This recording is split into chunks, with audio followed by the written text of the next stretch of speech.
Prologue. You are listening at novelfull.audio. You're incredibly lucky. Aside from astronauts, you're the first person to tour the moon without spending a cent. An old man with facial features hooked like an eagle's wore green robes that gave off sinister vibes. He smiled ominously as he looked at a young man enclosed in a thin, flimsy shell of purple light. The youth looked to be in his 20s and wore flowery boxers. His lower body was of average build with a thinly built upper body, and he wore a disdaining expression as he peered around anxiously within the shell. Enough is enough, you old fart. What do you want now that you've brought me here? Han Shoa was filled with anger. He was just about to enjoy a cold, refreshing shower on this hot summer day when a white light flashed before his eyes. A weird, old man appeared in front of him before Han Shoa had fully undressed. The old man merely said, "The date of birth matches," grabbed Han Shoa and jumped out the 10th-story window with him, scaring Han Shoa silly. When Han Shoa had come to, he suddenly realized it was gloomy, barren and desolate around him. The ground was pockmarked like a severe burn victim's. That was when he was notified that he was on the moon. Oddly enough, Han Shoa and that weird man could communicate easily, possibly due to that weird purple shell. What was stranger was that Han Shoa had no fear of suffocation, as there was enough oxygen within the shell. I will battle with 3 people in a moment in search of smashing the rules of heaven and earth. This will allow me to ascend to the apex of evil, the Omen realm. Alone, these 3 fellows present no challenge to me. But I'm not sure what will happen if they join their forces. To cover all my bases, I grabbed someone with the same birthdate as me, you. If I am so unlucky as to fall in battle, then I can call upon the most mysterious magic of them all and plant my consciousness within your body. I can then come back to life and use your body to revive myself. Chu Tsang Lan said evenly as he stared at Han Shoa, his tone belied by a hint of danger in his bloodshot eyes. When you were talking about planting your consciousness in my body, then what will happen to me? Han Shoa was extremely confused and hadn't caught most of what Chu Tsang Lan said, but he still instinctively seized on the critical fact and asked the important question. Chu Tsang Lan paused and cackled matter-of-factly, "Your body will be mine and you will be dead, of course. At #@ Han Shoa was incredibly pissed off and started cussing vigorously, despite the fact that he was at the mercy of someone else. His string of curse words touched upon 18 generations of Chu Tsang Lan's ancestors and greeted his family in different ways. Use this last opportunity and get it out of your system, brat. I would have spared your life had I won, but now I've decided that even if I win, I'm still going to send you down to hell." Chu Tsang Lan had originally kept his composure in the face of Han Shoa's non-stop cussing, but his face darkened upon seeing that Han Shoa hadn't let up after half an hour, and was, in fact, becoming even nastier. This abruptly stopped Han Shoa in his tracks. He started banging against the side of the thin purple shell with both fists after a moment and started wailing, "Hero, savior, I was wrong, spare my life. What you're doing is illegal, the authorities will come after you. Technology is quite advanced now, and even escaping to the moon won't do you any good. Demon practitioners are straightforward and are never concerned with the law. I, Chu Tsang Lan, have roamed the earth for many years and have killed more people than you have ever met. I am still standing here, perfectly fine." Chu Tsang Lan said lowly. Something in his face suddenly changed as he looked ahead of him to the left, and he murmured, "Finally." Han Shoa and his purple shell rose up and flew far away when Chu Tsang Lan pointed his right finger. After bouncing a few times, he finally came to a stop in a shallow depression, upon which Han Shoa realized he could no longer move and his lips made no noise. Apart from being able to hear, blink, and think, he could do nothing else within the confines of the purple shell. "The 3 of you are late. I hope everyone can bring their best game to our battle today, and will not hate me if you die. Praise Buddha. Almighty Heavenly One." Although Han Shoa could not move, he could still hear a few words from his position, perhaps due to the purple shell. However, he couldn't make out anything after hearing, "Praise Buddha," and "Almighty Heavenly One." He came to the conclusion that a monk and a Taoist priest had showed up, because that was what monks and Taoist priests always opened with on TV. According to what Chu Tsang Lan had said, Han Shuo was done for whether the former won or lost. Han Shuo was born in YZ City, and had managed to get into a bottom-tier college after high school. He hadn't interviewed for jobs after graduation like his peers did, but rather messed around randomly on the internet. He had created websites and opened small online stores, but never earned much money from it. He was an otaku from head to toe, and one with no future potential at that. His mind had become filled with evil thoughts the more time he spent online. Because he had spent his days at home, and society was well developed, he had been self-aware enough to not actually act on his thoughts. It's not like his parents were multimillionaires or high-ranking officials either. A 20-something-year-old with no accomplishments to date. His parents had attempted to introduce him to someone before, but the other had looked down on Han Shuo for being undependable because he didn't have a real job. Needless to say, it hadn't worked out. He'd succumbed to parental pressure lately, and had been preparing to submit resumes and find a real job. But who knew this would happen before he had a chance to turn his life around? Han Shuo's brain moved sluggishly as he thought that he was about to die. For the first time in his life, he felt that his life had been a waste. Not only was his career non-existent, he had never done anything notable, and hell, he was still a virgin.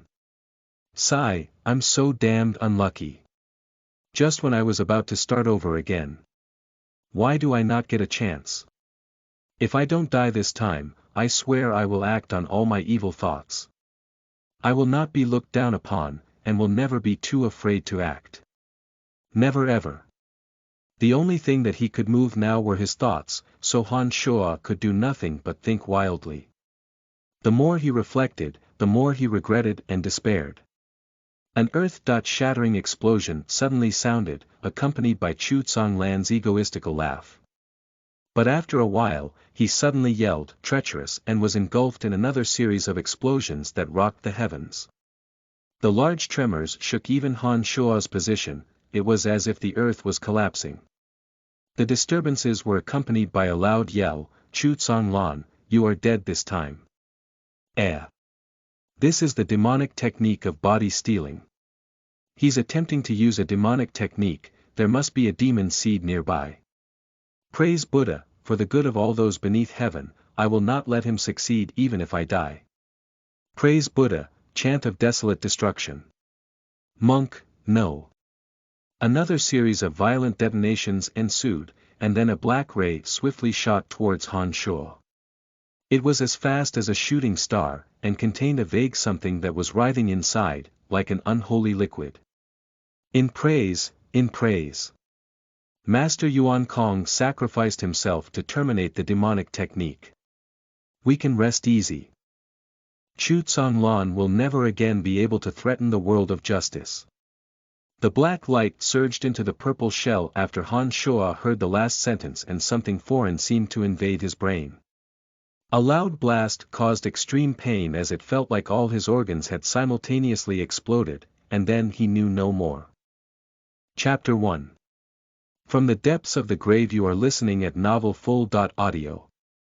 Han Shuo slowly opened his sore eyes after some time. His whole body ached, particularly his head. It felt as if he had a severe migraine and had had random things crammed into his brain. Looking around, there were piles of eerily white bones messily scattered around the gloom. There was also strange black matter further inside the room that wafted a nauseous smell. Ah! So I'm really dead. This must be purgatory. Han Shuo's heart turned to cold ashes when he realized he'd died at such a young age. Damn, he was unlucky. His past life had been a waste, better hurry and reincarnate to ensure his next life would turn out differently. Han Shuo's head started aching fiercely at the moment. After he clutched his head and wailed in pain for a while, he felt that he had learned many new things. Brian. Brian. Who is Brian? Half an hour later. Han Shuo was dumbfounded. He thought that reincarnation into another's body was the stuff of movies and dramas. How could it have happened to himself? And to take it one step further, he had reincarnated into a foreigner's body. Had that old fart Chu Tsong Lan made a mistake with his magic? Han Shuo's eyes had slowly adjusted to the darkness by now. He loosened his limbs and brought his right arm in front of his eyes. The black mole near his wrist was gone, and in its place were long, ominous scars crawling like worms up his arms. He shuddered, a cold feeling gripping his insides. This body really wasn't his. A gobsmacked Han Shuo realized he had really taken over someone else's body. Although Brian was already dead, Han Shuo knew Brian's past for some reason. Han Shuo even knew that he had not reincarnated to the US or England, or any of the Western countries. He was in a strange world named the Profound Continent, in an unfamiliar country called the Lancelot Empire. This was a strange land with swords and sorcery, one in which alien races ran rampant. Brian's parents had passed away when he was young, and he was only 10 years old when his uncles had sold him to a slave dealer. The slave dealer had sold Brian in turn to the Babylon Academy of Magic and Force, and his life had been dark ever since. Brian had died when he was 16. He had been assigned to the weakest department within the Babylon Academy, necromancy. In those 6 years, Brian's job was to assist the students of the necromancy major, cleaning up the skeletons, corpses and other trash after a failed magical experiment.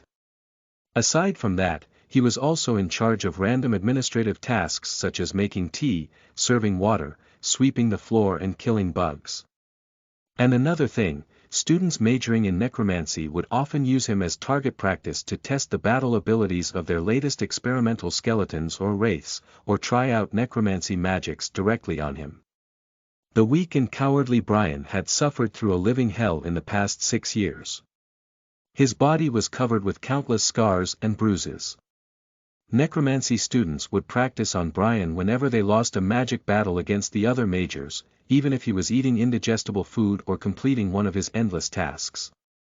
A 16-year-old youth, 6 years of torment. How cruel was this for a child? Brian constantly thought of committing suicide. However, in his cowardice, he could not even find the courage to kill himself. And so he silently endured 6 years of torture. Finally, on the previous day, a little witch called Lisa summoned a wraith and invaded his soul, killing him.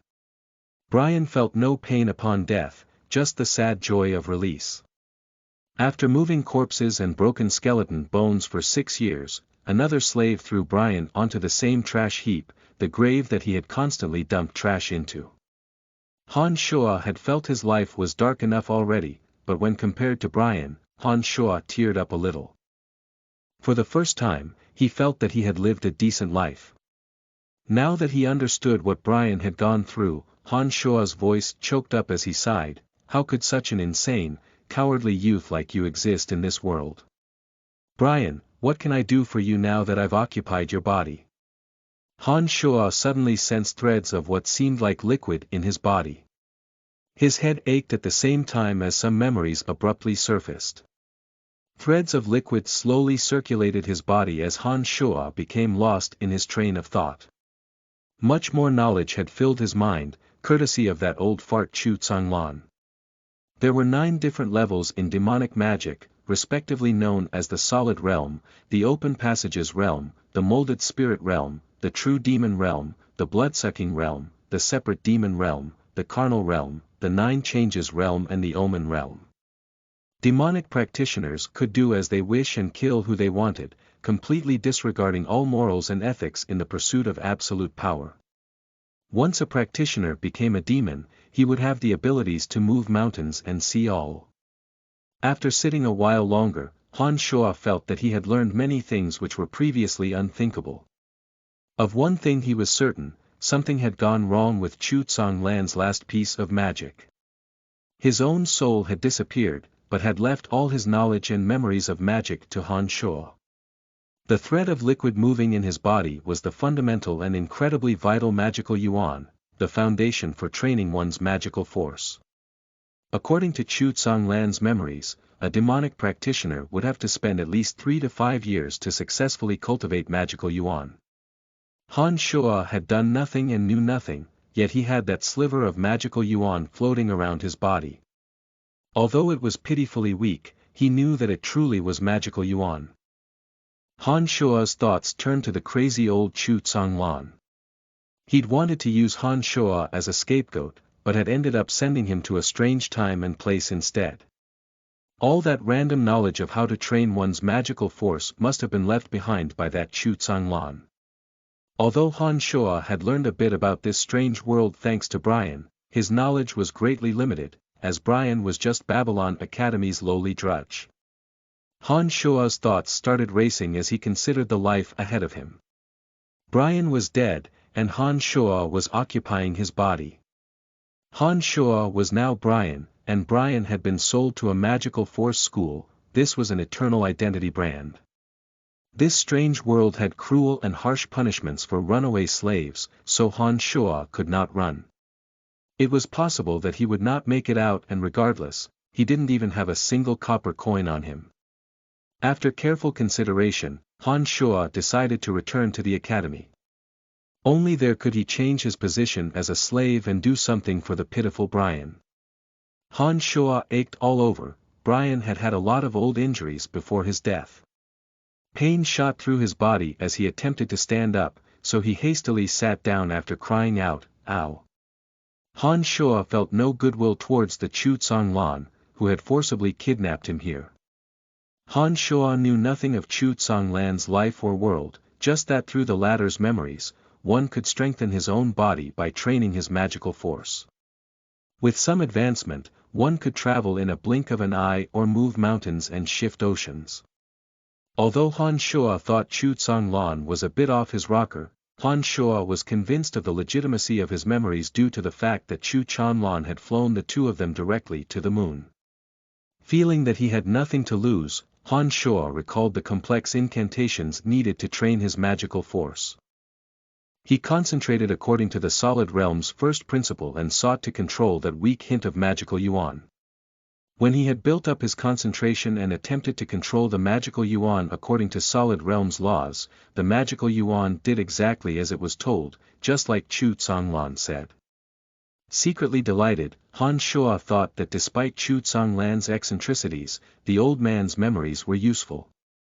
He started meditating again and began to cycle the magical yuan around his body according to the solid realm's law. Han Shuo only came to himself when his stomach started rumbling. He had no idea how long he'd meditated, just that his body's pains had greatly receded and he had gained some new strength. He had seen results after only meditating for a short while. That old fart Chu Songlan had trained for who knew how long, no wonder he even dared to go to the moon. Han Shuo could only imagine how domineering the old fart had been when he was alive. Han Shuo noticed something odd when he took a break from training. That sliver of magical yuan no longer orbited according to the solid realm's law, but was actually circulating through the skin, muscles, bones and limbs of his entire body. The aim of the solid realm was improvement of the physical body, an enhancement of muscles, skin and bone. Apart from slowly building up magical yuan in the solid realm, some fanatics would harm themselves in order to simultaneously build up their bodies and magical yuan. Simultaneous training yielded the fastest results. This method of training is basically a form of self-mutilation. Well, given that Brian has always done similar things, maybe my progress in the solid realm will be faster when I return to the academy. Maybe it's not so bad being this Brian. Han Shuo reflected with appreciation and planned to immediately leave this place. He suddenly thought that it was really stupid of him to have stayed so long in the stink of the tomb. He could bear it no longer. A faint light emitted from the top. According to Brian's memories, Han Shuo knew that there was a large cavern above him in which broken skeletons and corpses were thrown in. He ached all over when he stood up, covered with scars. 6 years of torment had long since worn down Brian's body, not to mention his poor diet. As a result, he was malnourished and thin, and only 1 meter and 60 some centimeters. Han Shoa stood on some moss and struggled to pull his weak body up. After a while and 5 or 6 falls, he finally emerged from the tomb. Han Shoa felt a deep joy to be alive again upon seeing the moon's beams illuminating the earth and cascading across the cemetery. Reassured by the magical yuan still circulating through his body, Han Shoa thought positively that what hadn't killed him made him stronger. And it wasn't like he was without a hidden card. That Chu Tsang Lan had left behind secret methods of training that could prove of some use, and help Han Shoa achieve dreams that he had never dared to dream before. However, Han Shoa had no idea that the magical yuan Chu Tsang Lan had left him would not only help him train, but was also a seed. This seed would change his thoughts as it changed his body.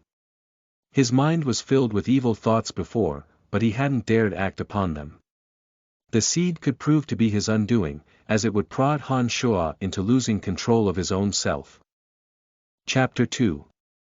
The Uncultured Are Scary. You are listening at NovelFull.audio. The Babylon Academy of Magic and Force owned the most land in Lancelot Empire, and held the highest reputation within the empire. It was also one of the most important training institutions for the empire's mages and knights.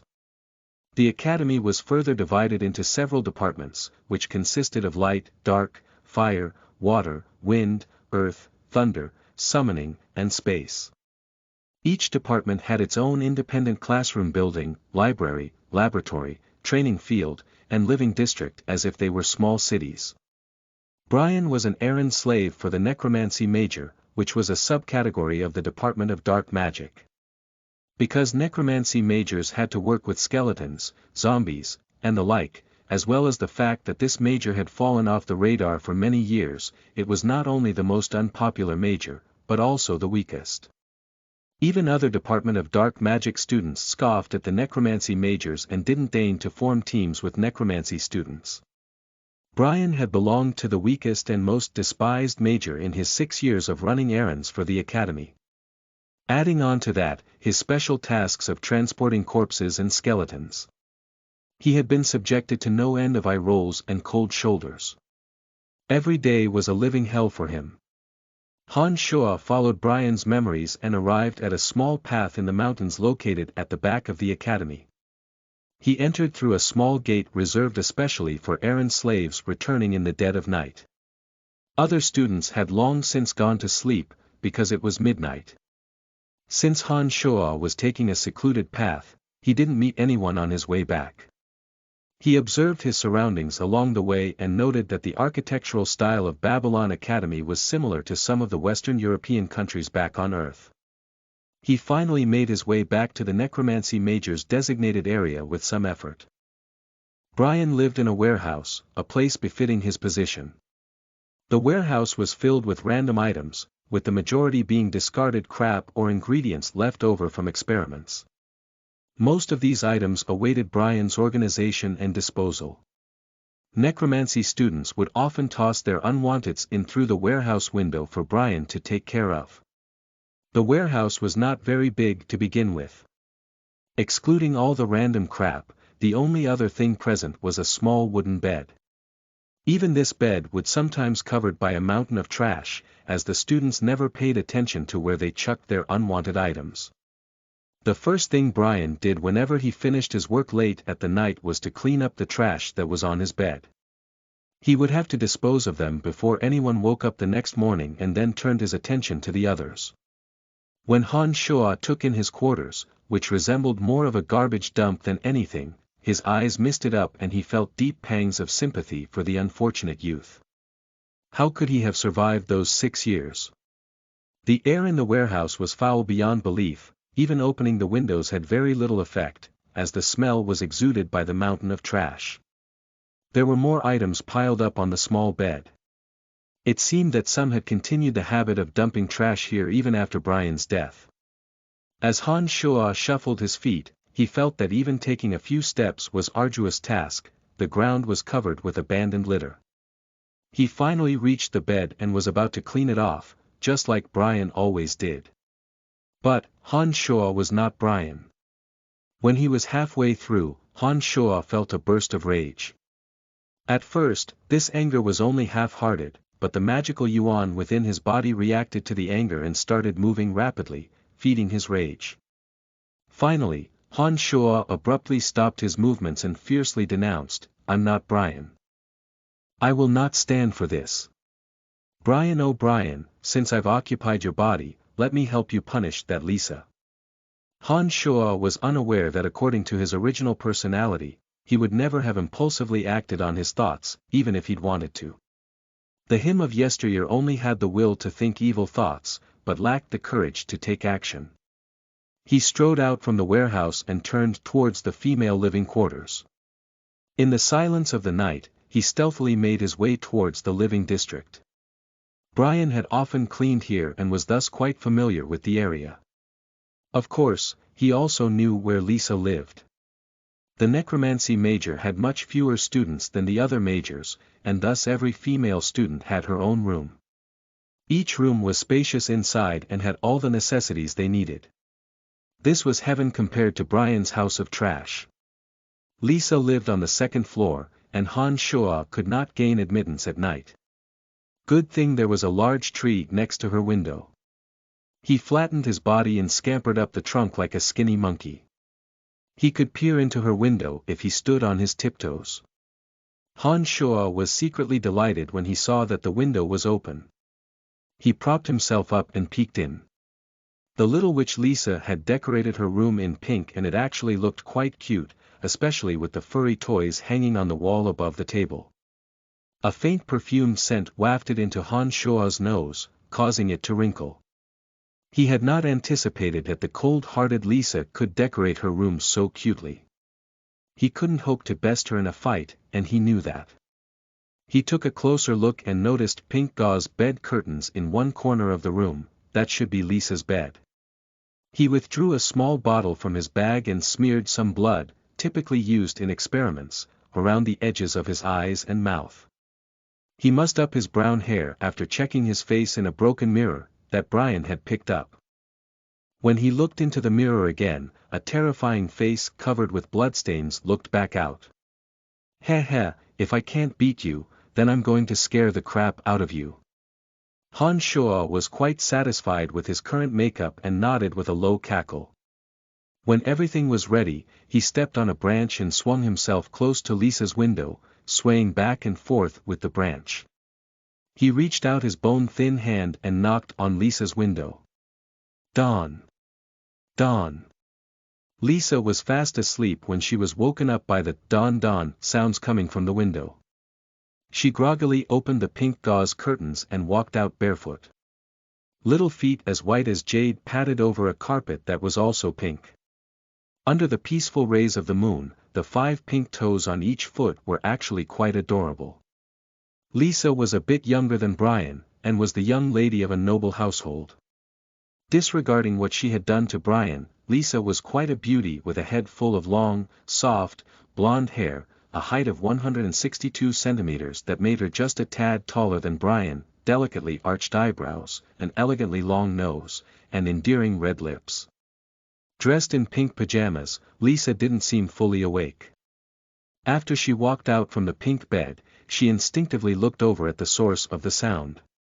A familiar face covered in blood, petrifying traces of blood dripping from the eyes and nose, and a thin body swaying back and forth at the window, stared emptily back at her with no sign of life.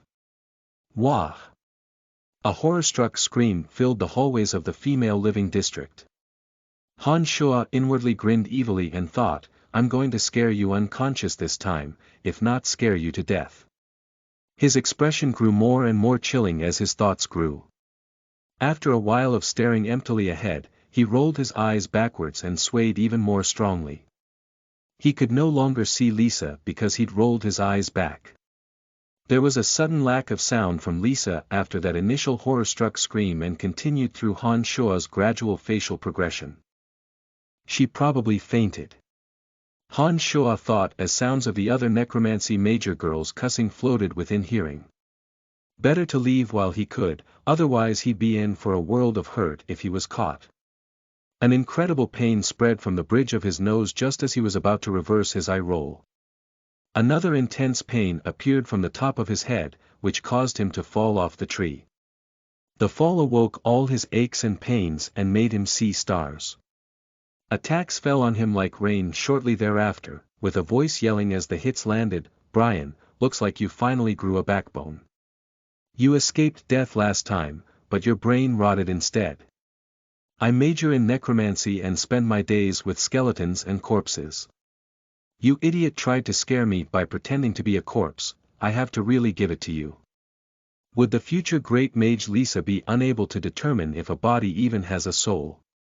Although his body hurt, his heart was in even greater pain. That dumb Brian spent 6 years as an errand slave for the necromancy major, but hadn't even picked up this bit of common sense.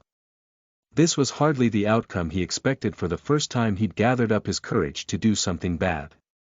Bedo dem necromancy. This wondrous necromancy could determine even this. There was definitely some value in it. It looks like I have a lot to learn if I'm to survive in this world, otherwise the unfortunate events from today will most likely happen again. As the agony on his body increased, Han Shuo continued to think rapidly while howling in pain. The magic of Chu Tsang Lan's dark path encompassed the word demon, whereas necromancy didn't sound like a great path either. What if he were to train in both of these? Would there be conflict between the two, or would they become stronger together? Chapter 3. From Idiot to Crazy. You are listening at NovelFull.audio. Han Shuo's thoughts spun madly as the little witch, Lisa, beat him hysterically, adding to the aches and pains he already felt all over his body. Poor Han Shuo was already quite weak to begin with. That initial blow to his nose had caused tears to leak out, and the resulting fall from the tree made him dizzy with pain. He could only curl into a tight ball on the ground and present a vulnerable target for Lisa's attentions, his butt. Han Shuo realized something marvelous after a while. That little bit of magical yuan began to circulate past his butt and relieved some of the pain. When Lisa pulverized his butt, it didn't hurt as much, thanks to the magical yuan. In fact, any place that cried out in pain was greatly relieved after the magical yuan passed through it, and it actually felt a bit comfortable. Han Shuo was taken aback and inwardly thought, the solid realm in demonic magic is seriously masochistic. The magic yuan traveled to his right butt cheek as Lisa's foot came smashing down and landed right where the magical yuan happened to be. Ah! Wah! A high-pitched yell and a low grunt sounded from Han Shuo and Lisa respectively. Lisa suddenly felt that Han Shuo's right butt cheek was harder than iron. Her foot cramped up immediately and she hopped around yelling. On the other hand, Han Shuo felt that it had only not hurt when Lisa kicked him, but it felt exceedingly comfortable. This was in stark contrast to the pain that he was feeling all over and had led to his involuntary yell. Truth be told, his yell had sounded slightly obscene, as if, "Brian, did you put rocks in your pants, you idiot?" Lisa complained loudly as she massaged her delicate foot.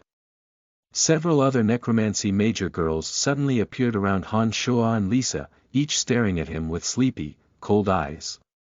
His nose had stopped hurting and his tears were finally under control. Han Shuo shook himself and sat up on the grass. When he looked around, he discovered the angry stares from apprentices Amy and Athena, as well as novice mage Bella and of course, Lisa. The thrum of danger was in the air. Amy, Athena, and Bella paled in comparison when they stood next to Lisa. They were all 16 or 17 years old, but were not very pretty. They were also in extremely bad moods as their beauty sleep had been interrupted. "Idiot, what are you looking at? Why are there rocks in your pants? You gave my beautiful foot a huge bruise. Ooh. It hurts." Lisa put her hands on her hips and spoke arrogantly while staring coldly at Han Shuo. The effect was somewhat spoiled, as she had to hop around on her left foot. "Idiot heh." Han Shuo cackled inside and put on an innocent expression. He gave a dumb-sounding, "heh, heh," after he pulled himself up with some difficulty and said, "Nah, I don't have any rocks in my pants." He turned around so his butt was facing the 4 necromancy major girls and started undoing his pants as he spoke. 4 panicked screams split the air before he'd pulled his pants down, and the frantic sound of running feet followed shortly thereafter. "Brian, you idiot.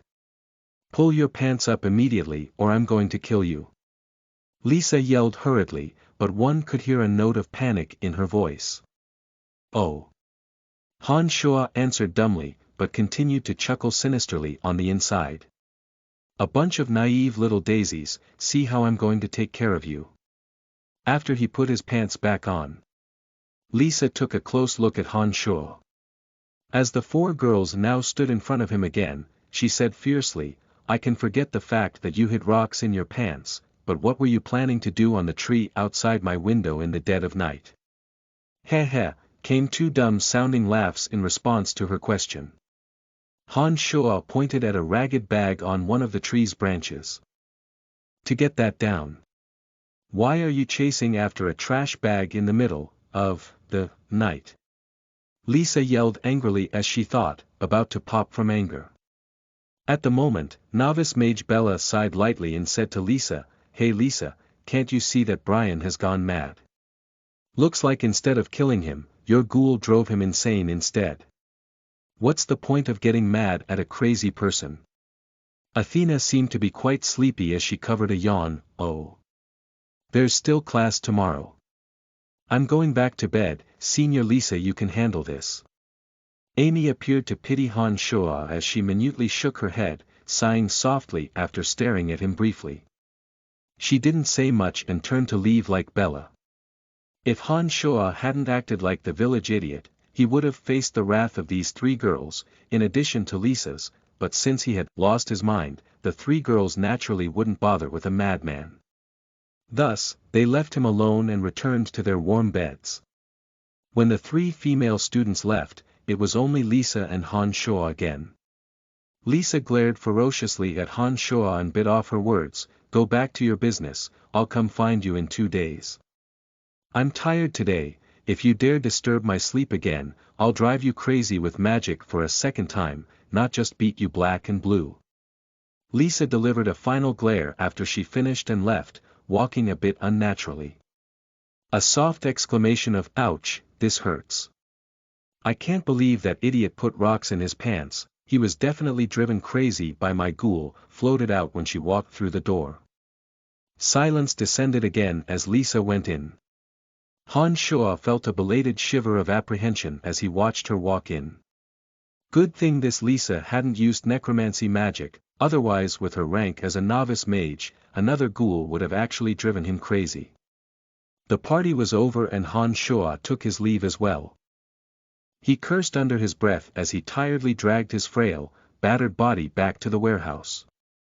After he returned to his warehouse, he haphazardly swept all the trash off his bed and fell into a deep sleep. The next day, Han Shua was sleeping soundly when the warehouse door was suddenly pushed open and a loud "wah" sounded. Han Shua opened his sleepy eyes and twisted his body to see a short fatty wearing an errand boy's uniform. He had short blonde hair, a dark green left eye, and was pointing at Han Shua with an aghast expression. You. He couldn't finish his sentences. "Oh, it's Jack. What are you doing in my room?" Little fatty Jack was the same age as Brian. Jack was one of the few people in the necromancy major that treated Brian nicely, possibly due to a sense of shared misery. Little fatty Jack came from a destitute family and his dad had sent Jack to the Babylon Academy of Magical Force 2 years ago to earn a few silvers every month. Although Jack was an errand boy like Brian, he had not been sold to Babylon Academy. He was a free person, unlike Brian, who had been sold to the school by slave dealers. Although Jack was also an errand boy and victim of constant bullying, the necromancy students did not treat him like they treated Brian, simply because Jack was not a slave. They might hit and yell at him, and even conduct some small experiments on him, but they would never torment him to death like they would a slave. Brian had actually always envied little fatty Jack because Jack could eat his fill at every meal and not be subject to inhumane bullying. As for little fatty Jack, it was only with Brian that Jack was able to find that littlest bit of self-confidence, so the two got along fabulously. Who scared me to death? Brian, you're not dead, that's wonderful. What bloody wonderful, I'm starving. Jack, do you have anything to eat? Give it to me if you do, I'll return it later. Han Shuo realized little fatty Jack did not respond after he'd stopped speaking, and was in fact staring at him dumbfoundedly. Two small, yellow, bean-dot-like eyes stared out curiously from fleshy face. Han Shuo frowned and asked impatiently, "What, am I that good-looking?" Jack started and looked even more strangely at Han Shuo. "You've never asked me for food in all these years. You would only eat if I gave you food. You've also never talked to me like that. Brian, you're a little different."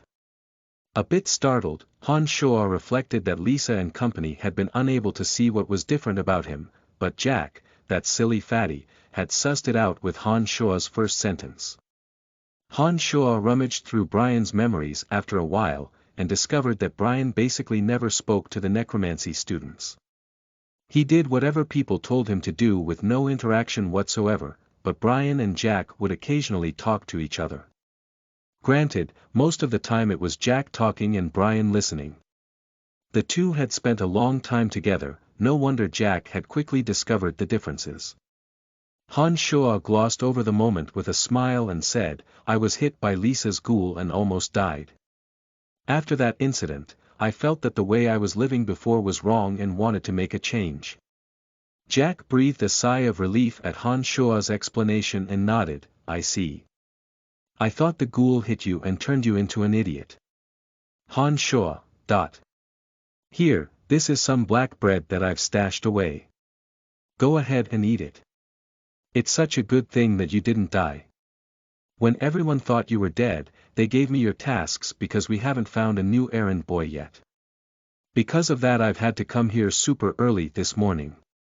I was in a rush and accidentally bumped into Bach. He beat me up, I even have a bruise on my left eye. Little fatty Jack relayed happily as he passed a piece of gray bread to Han Shuo. It would seem that he was delighted to not have to do Brian's work. Han Shuo violently bit off a piece of bread as he looked at the green bruise circling Jack's left eye. He spoke furiously, "Bach hit you again. He's too full of himself. Come, let's go get revenge." Jack hurriedly jumped up in fright and restrained Han Shuo using his body weight. He exclaimed, "Brian, are you crazy? Aren't we used to this by now? Bach is an apprentice in necromancy. It's not the first time we've been beat up, it's good enough when he leaves us alone. What revenge can we get?" Han Shuo laughed coldly, "Don't worry, I've got my ways. Yes, I am crazy, by now all of the necromancy students know I'm crazy. Yeah, I'm damn crazy, who am I afraid of?" Han Shuo bellowed as he dragged Jack proudly out of the warehouse. The magical yuan within his body seemed to churn faster. Chapter 4. Chest as flat as bread. You are listening at NovelFull.audio. On a whole, necromancy major students tended to wake up early in the morning and would rush to get ready, hurrying to the Department of Dark Magic's classroom building. Jack was about to lose it and was completely unwilling to participate, but his fears dissipated when he listened to Han Shuo's plan. In the end, Jack finally agreed, as he remembered that Han Shuo was doing this for him. After all, was he less of a man than Brian? Many statues of Babylon Academy valedictorians and notables were erected on the sides of a path made of rocks. These faithfully reproduced statues were larger than life and were the pride of the academy. One of Brian's tasks was to dust these statues every day. He had been doing this since he was 10, and had to use a small ladder when he was shorter. Only after the completion of this arduous task was he allowed to take a break for food. As they worked the dust out of the crevices of a bushy-mustached statue of an archmage, Han Shuo turned to Jack and said, "I say Jack, wouldn't it be nice if our statues could be erected here someday? Brian, don't be silly. We're just errand boys. It's enough that we get a full meal and not get beaten up every day. How could we possibly become mages? Oh. Brian, you are definitely different. You would never have had such crazy thoughts before and wouldn't share such a bad idea. Why not? We have to have the potential and pay a lot of gold coins for tuition to a magic school in order to become a mage. We have to pass through countless levels of training and tests. Even kids from noble families need to have lots of potential if they want to become a mage. This is impossible for us commoners. Oh, I forgot. You're also a slave without freedom. That's even worse. There's no hope for you at all. We're at a magic school right now and don't even have to pay tuition. Heh heh, this is a huge stroke of luck. If we don't learn some magic now, in the future, how would we dare say that we're from the Babylon Academy of Magic and Force? Brian, don't act so confident. We're not students, we're only errand boys. And at least I can leave the school in the future, but you can never leave. Jack was absent-mindedly wiping the statue of Archmage Claire, with none of his usual attention to detail and a face full of ambition. Little fatty Jack thought Brian was being rather odd and thus spoke candidly. Let's not talk about that. Look, that witch Lisa is walking this way, let's get back to work. Han Shoa eyed Lisa limping towards them from afar, and thought that at least Brian had something to show for his 6 year of running errands for the academy. He knew the daily routines of some of the people. Lisa usually woke up later, and most of the time, slowly plodded to the classrooms alone. Today was no exception. She was dressed in a black wizard's robe today, with her long, soft, blonde hair strewn carelessly across her shoulders. It seemed that she hadn't gotten much sleep the previous night, as she kept yawning as she walked. Lisa was quite pretty, but maybe because she hadn't completely finished developing yet. Since she was only 16, her chest area was not as well rounded.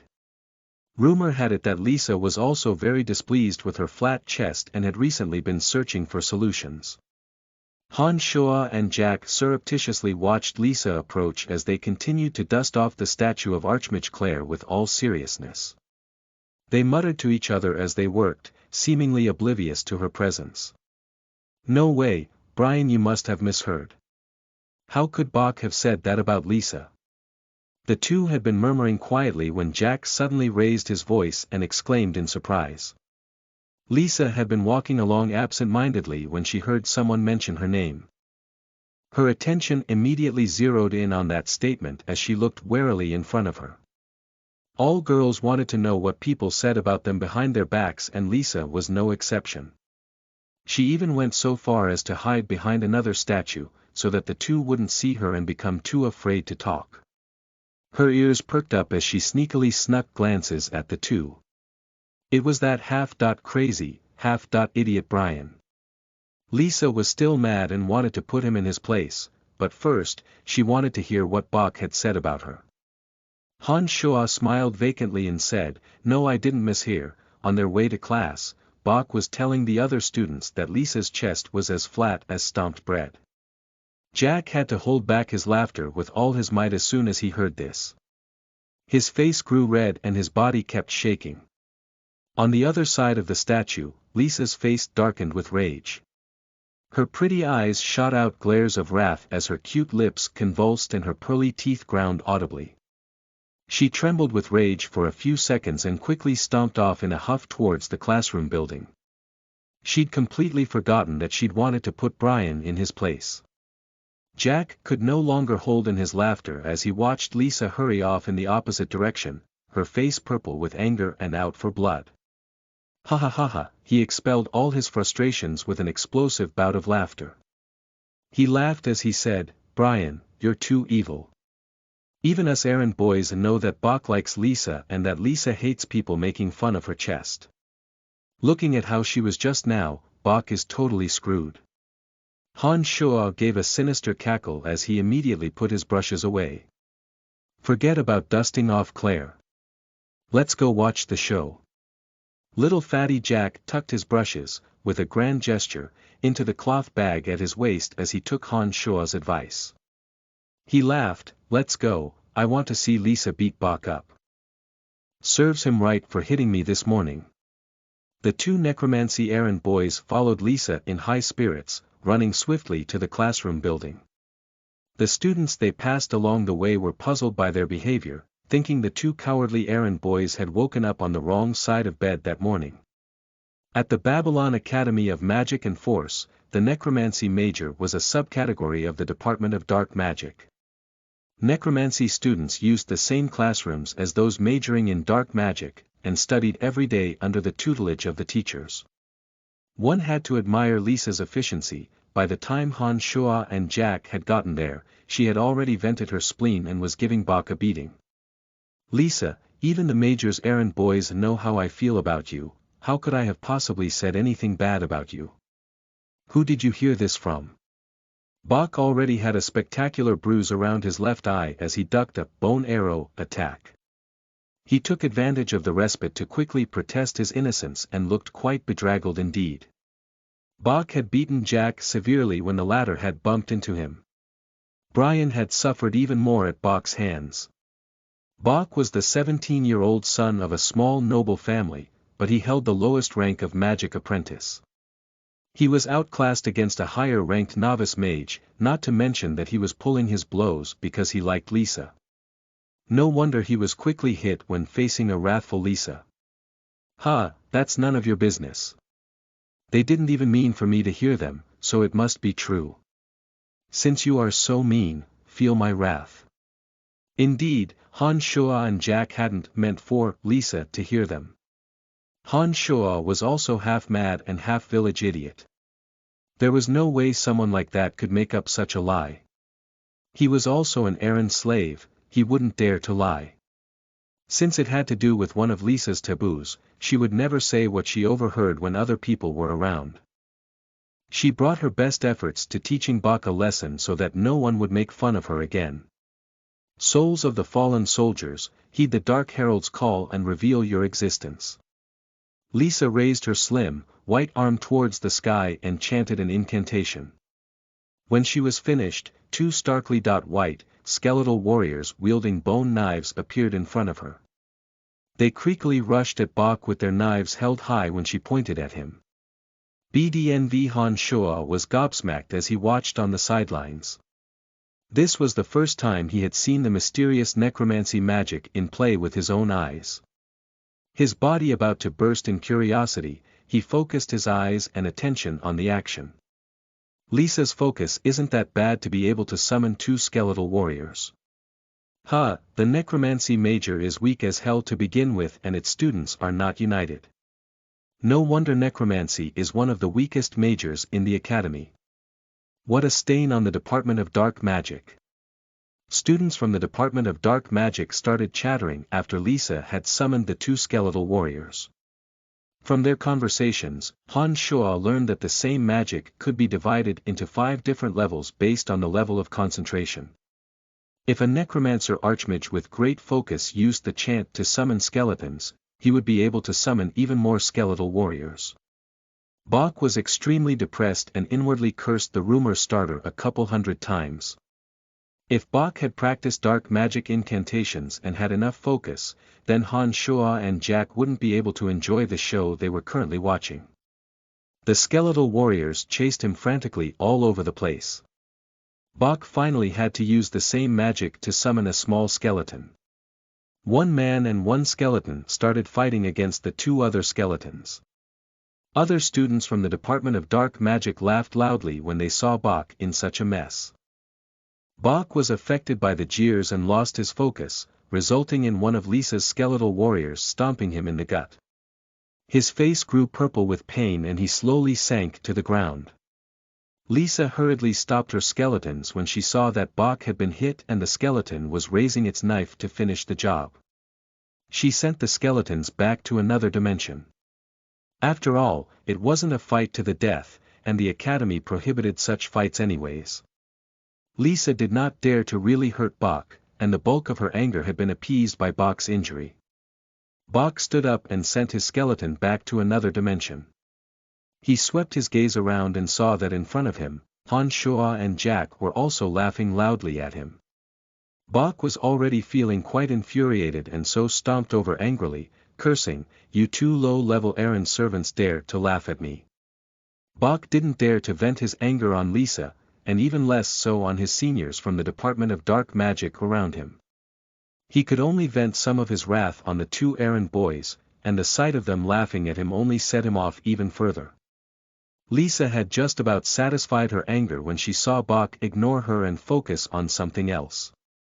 This roused her rage all over again as she chanted coldly, "O eternal darkness, grant me the power of death, inflict the pain of the soul on his body." Agony of the soul. A dark cloud of gas formed as Lisa finished and flew towards Bach. The gas kept shifting as it floated through the air and finally materialized as a pulsing black flame. Bach's expression shifted as he turned to see the magical flame from the agony of the soul shooting towards him after he heard Lisa chant the incantation. He then suddenly turned and ran towards Han Shuo and Jack as if he'd thought of something. Just as the agony of the soul was about to hit him, he ducked and rolled on the floor. Bach's plan worked. The merrily laughing and utterly defenseless Han Shuo watched as Bach suddenly tucked into a roll in front of him and the agony of the soul crashed onto Han Shuo's body. Han Shuo's eyes rolled backwards as his head suddenly hurt, and he fell backward straight to the ground. Chapter 5. How is that called stealing? You are listening at NovelFull.audio. When Han Shuo woke up, he found himself lying on the small wooden bed in the warehouse, covered in ice-cold water. In front of him, little fatty Jack had a wooden pail in one hand and was climbing onto a stool with great effort. He intended to dump the ice-cold water right on top of Han Shuo. Han Shuo was already freezing his butt off as it was a bit chilly that day. He gave a great yell as he saw Jack about to tip the pail over. "Jack, what are you doing?"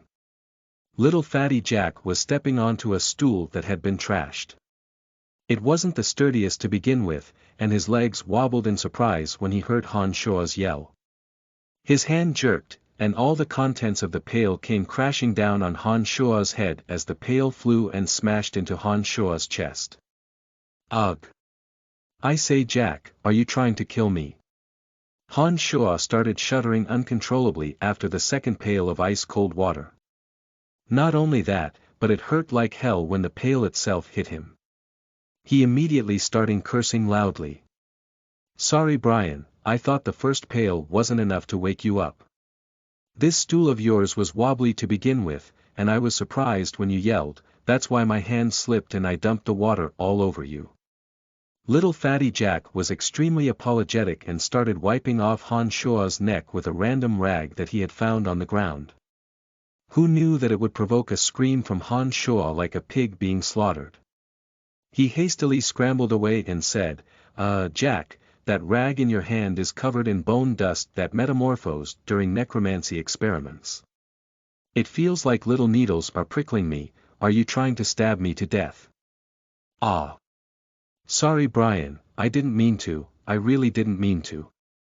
Jack was dismayed as he quickly threw the rag far, far away. He was thankful that there was no bone dust on the side that he had been holding. Achoo! Achoo! Ah, forget it. Jack, why am I here? Didn't I get hit by Lisa's agony of the soul because that dickhead Bach used me as a scapegoat? His neck breaking out in red patches, Han Shuo kept sneezing as he rushed to peel off his sopping wet clothes.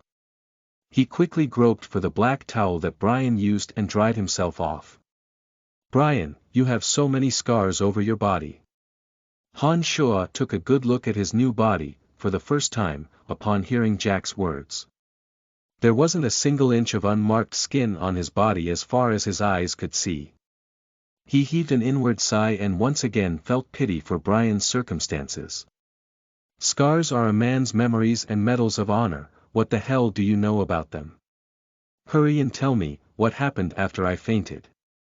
Classes happened to start after you passed out from the agony of the soul." Lisa said a few words and ran off to class. I yelled for Uncle Saru and the two of us carried you back. So Uncle Saru had been by. Oh yes, what did Lisa say before she left? Han Shoa nodded as he continued to wipe himself off. Uncle Saru was the necromancy major's oldest errand runner. He was 50-some years old and quite kind to Brian and Jack.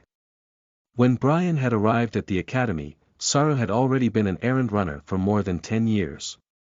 Lisa said it was too bad for you. If the agony of the soul had landed on Bach, he would have been fine after suffering for 3 days since he's a magic apprentice. But you're not a necromancy student and have no mental strength at all. You'll probably suffer for a month. She said you bothered her when she was sleeping last night, and hurt her foot because you put rocks in your pants, so she won't dismiss the agony of the soul. Damn it, how dare Lisa treat me this way? I'll take care of her one day. Han Shoa's face darkened as he listened to Jack's words and started cussing. His actions startled Jack as the latter thought, this isn't the first time Lisa's been this way to you, I've never seen you do anything to get back at her. When Han Shoa was done venting his spleen, he thought briefly, Bach has mental strength because he's a magic apprentice. He only has to suffer for 3 days, and I have to endure this for a month. Heh, my potential is great. If I learn some necromancy, maybe I can get better in 3 days. Brian, you're an errand slave, how could you learn magic? Then how do the students learn magic? They first have to meditate and learn to sense the magical elements. When they've cultivated their mental strength, then they need to study the knowledge contained within the books of magic and practice the magic incantations. They ask the teacher if they have any questions. Jack said matter-of-factly, after he thought for a short while. There we go, I can meditate. When I've cultivated mental strength, can't I look within the books of magic to learn the incantations written there? But you don't have a book of magic. At this point in the conversation, Han Shoa had sidled around to Jack and suddenly threw a friendly arm around him, smiling winningly at him, but I have you, don't you clean the library. Jack was shocked and promptly created some space between the two of them. He said with a panicked expression, Brian, you want me to steal books for you? How vulgar. How can that be stealing? I'm just asking you to borrow some books for me. You can put them back when I'm done with them. No one reads those foundational books anyways, who would know? Jack, I'm in dire straits today because I was trying to help you. Now shouldn't you help me too? Han Shoa said earnestly to little fatty Jack. Jack wavered upon hearing Han Shoa's words, but finally agreed to borrow magic books for Han Shoa after Han Shoa gave him a puppy. I'd look. Later that night, Jack stealthily crept up to Han Shoa and took out copies of The Foundations of Necromancy and A Magical Dictionary to hand over to Han Shoa. He exhorted Han Shoa to be careful and cautious at all costs before finally surreptitiously sneaking away. As an errand slave, Brian had no right to learn how to read. However, as an errand slave, who had to do anything and everything in the course of his job, he had picked up quite a few words over the past 6 years. All of this knowledge had been left to Han Shoa, and he was able to read the words in the 2 books. Han Shoa shut the warehouse door after Jack had left, flipped to the first yellowed page of The Foundations of Magic, and started reading with every bit of interest. Magic was a method of communicating with the magical elements of the world by using mental strength. There were 4 ways to use magic: through incantations, magic scrolls, or objects, hand seals, and magic matrices. Necromancy had once been an extremely prosperous branch of magic. At the height of its popularity, all dark magic had been categorized under necromancy. It was a pity that after its fall from grace, necromancy had become a subcategory of dark magic instead. Necromancy was a field of magic that had started by simply controlling souls and skeletons. As it progressed and forebearers continuously experimented, its repertoire of spells had continuously grown. It slowly formed into a school of thought and became the representative of dark magic. Mental strength was the foundation of all magic. The only way to cultivate mental strength was to sense the magical elements, through meditation, that regular people could not perceive. One was only considered a magic apprentice if they cultivated mental strength through meditation.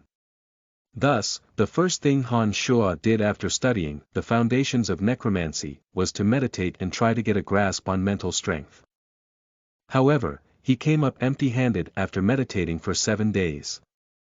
There wasn't a trace of mental strength to be found.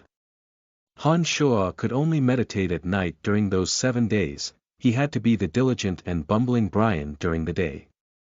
He had to continue to perform an errand boy's daily chores of cleaning, sanitizing, bug killing, and trash dumping, otherwise he would have no place at the academy. Thanks to the agony of the soul, Han Shuo's brain would suddenly spasm with pain a few times every day. He fainted dead away the first 2 times, but possibly acclimated after that and managed to stay on his feet. Han Shuo's half-mad, half-village idiot reputation also spread during this time. However, although he looked like a blundering madman, he still finished his assigned duties every day. Thus, Babylon Academy did not kick him out upon seeing that his work was still completed. As for what the necromancy students thought about Han Shuo's crazy eccentricities, they were of one mind. Han Shuo had formed a habit of running errands after working for 6 years. Although he was a bit crazy, some habits were difficult to break and thus he still finished his duties every day. Except for one thing. Han Shuo would always somehow have a headache whenever the students approached him for experiments these days. He became even more out of control when his head hurt, and sometimes completely wrecked the lab. There was nothing the students could do as they knew that he had been hit by Lisa's agony of the soul, and had gone a bit mental. Even now, no one knew why Lisa had given Bach such a beating, but Bach was depressed nonetheless. He often thrashed Han Shuo on the basis of a flimsy excuse. Bach was a magic apprentice and stronger than Han Shuo, so the latter always ended up in much worse shape, even when he pretended to be crazy and hit back. Han Shuo would break out into loud curses every night when he returned to the warehouse. "Bach, you scum, just you wait. One day I'll beat you so bad that even your mom and dad won't recognize you." He'd been thrashed by Bach again today, and the latter had a small skeleton as backup. Han Shuo was naturally not a match for the two, and even now was covered in black and blue bruises. The difference was, Han Shuo felt that his strength was growing stronger these days, along with his appetite. Whenever he was still hungry after his rations, he would ask Jack for some more food. Although it hurt like no other every time Bach beat him up, Han Shuo would train according to the principles of the solid realm when he returned to the warehouse. All his aches and pains would disappear during the night, and he would be in fine spirits the morning after. The next time he got into a fight with Bach, he noticed that Bach's hits hurt less and less. Han Shuo would immediately return to the warehouse after each beating and started training. That little bit of magical yuan within his body unknowingly grew bigger during this time as well. It seemed that his body was slowly reforging itself after each cycle of beating and training, and the magical yuan slowly changed from the size of a thumbnail to the mass of a thumb. This both excited and scared Han Shuo. He was excited that the magical yuan was growing stronger, and that his body and spirit were improving. He was scared that seemingly because of the magical yuan becoming stronger, he found it harder and harder to control his temper. Han Shuo would easily commit actions that he would later regret.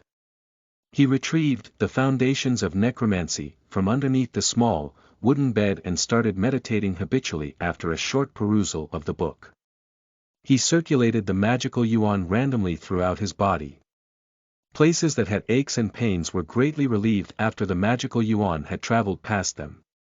That sliver of magical yuan slowly traveled from his neck to his brain as Han Shuo was meditating. It was at this moment that a familiar pain started emanating from his brain. Han Shuo knew immediately that Lisa's agony of the soul was about to strike again. Suddenly, just as Han Shuo's brain was hurting, the magical yuan slipped into the center of the pain. This was the first time that the magical yuan had moved into his brain when the agony of the soul was also flaring up. Han Shuo felt as if a cannon had gone off inside his brain, and fainted again after another round of intense pain. Chapter 6. I'll Get Her One Day. You are listening at NovelFull.audio. It was already midnight when Han Shuo woke up. The magical yuan was back to circulating in an irregular pattern, but there seemed to be something extra in his brain. Everything seemed much clearer now, compared to before, when he looked around. A sudden thought struck Han Shuo and he resettled into meditation. He carefully extended his senses according to the instructions in The Foundations of Necromancy, and finally confirmed that because the magical yuan had traveled to his brain when the agony of the soul had hit, he had bafflingly trained some mental strength into existence. Ha ha ha. I am definitely a genius. I meditated and gained some mental strength in such a short amount of time. Heh heh, perhaps it's time to try out the lowest level of necromancy magic. Let's see if I can summon a skeletal warrior. He hastily hauled out The Foundations of Necromancy, and flipped through the pages. He still couldn't find the incantation to summon a skeletal warrior after searching for a while. It was only then that Han Shuo realized The Foundations of Necromancy was a reference for only basic necromancy knowledge, and didn't contain any incantations or spells. Han Shuo furrowed his brow in thought and recalled Lisa's incantation with some effort. He immediately raised his hands up high, concentrated his mental strength, and started chanting, "Souls of the fallen soldiers, heed the Dark Herald's call and reveal your existence." When he finished chanting, he felt the insubstantial amount of mental strength in his mind rapidly fade away. It seemed that he also perceived something in that moment, but then his head suddenly started to hurt and he sat wearily on the bed, panting heavily and completely drained. When Han Shuo slumped over his bed, a black shadow flashed through his little warehouse, and a starkly white skeleton, half the height of the one Lisa had summoned, appeared afterwards. Han Shuo felt sheer elation when he saw the snow-white skeleton holding a bone dirk and staring back at him with two empty, hollowed-out eye sockets. Despite the difference in size, this was still a skeleton and was proof that his necromancy spell had succeeded. His body felt completely drained and his mind was woozy. Upon referring to The Foundations of Necromancy, Han Shuo surmised that his mental strength was too weak, and thus had his mental strength completely depleted when he had summoned the small skeleton. Han Shuo felt a strange connection with the small skeleton standing in front of him, but his mental strength was so weak, that he couldn't even issue an order, much less send it back to another dimension. Thus, a human and skeleton stared blankly at each other for a while. No one would come to Han Shuo's warehouse anyway, and it made no difference if the skeleton was here, since it wouldn't do anything without his orders. It was already well past midnight by the time Han Shuo was done with everything. He was exhausted beyond belief, and once the surprise had worn off, Han Shuo fell into a weary, befuddled sleep. The next day, not yet daybreak. Han Shuo had already woken up and was planning on clearing out the trash as usual before anyone else had gotten up. He was just about to go through the same routine when his eyes landed on the small skeleton standing next to the trash heap. His mental strength seemed to have recovered a bit after a night's sleep, but it was still definitely not enough to send the little skeleton back to another dimension. However, it seemed to be enough to give it a single command: throw away the trash. The little skeleton immediately stretched its legs out when the order was given, and slowly extended its 5 bone fingers to pick up the heap of trash next to it. It pushed the door open and walked outside. Heh heh, no wonder everyone wants to learn magic.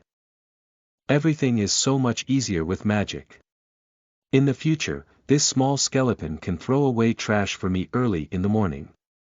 Han Shuo noted that it was still quite early and flung himself back onto the little bed to resume chasing sheep. Over the past few days, this was the first morning he'd been able to sleep in. When Han Shuo opened his eyes again after going back to sleep again, he discovered that the skeleton had returned and appeared to dispose of the trash according to his commands.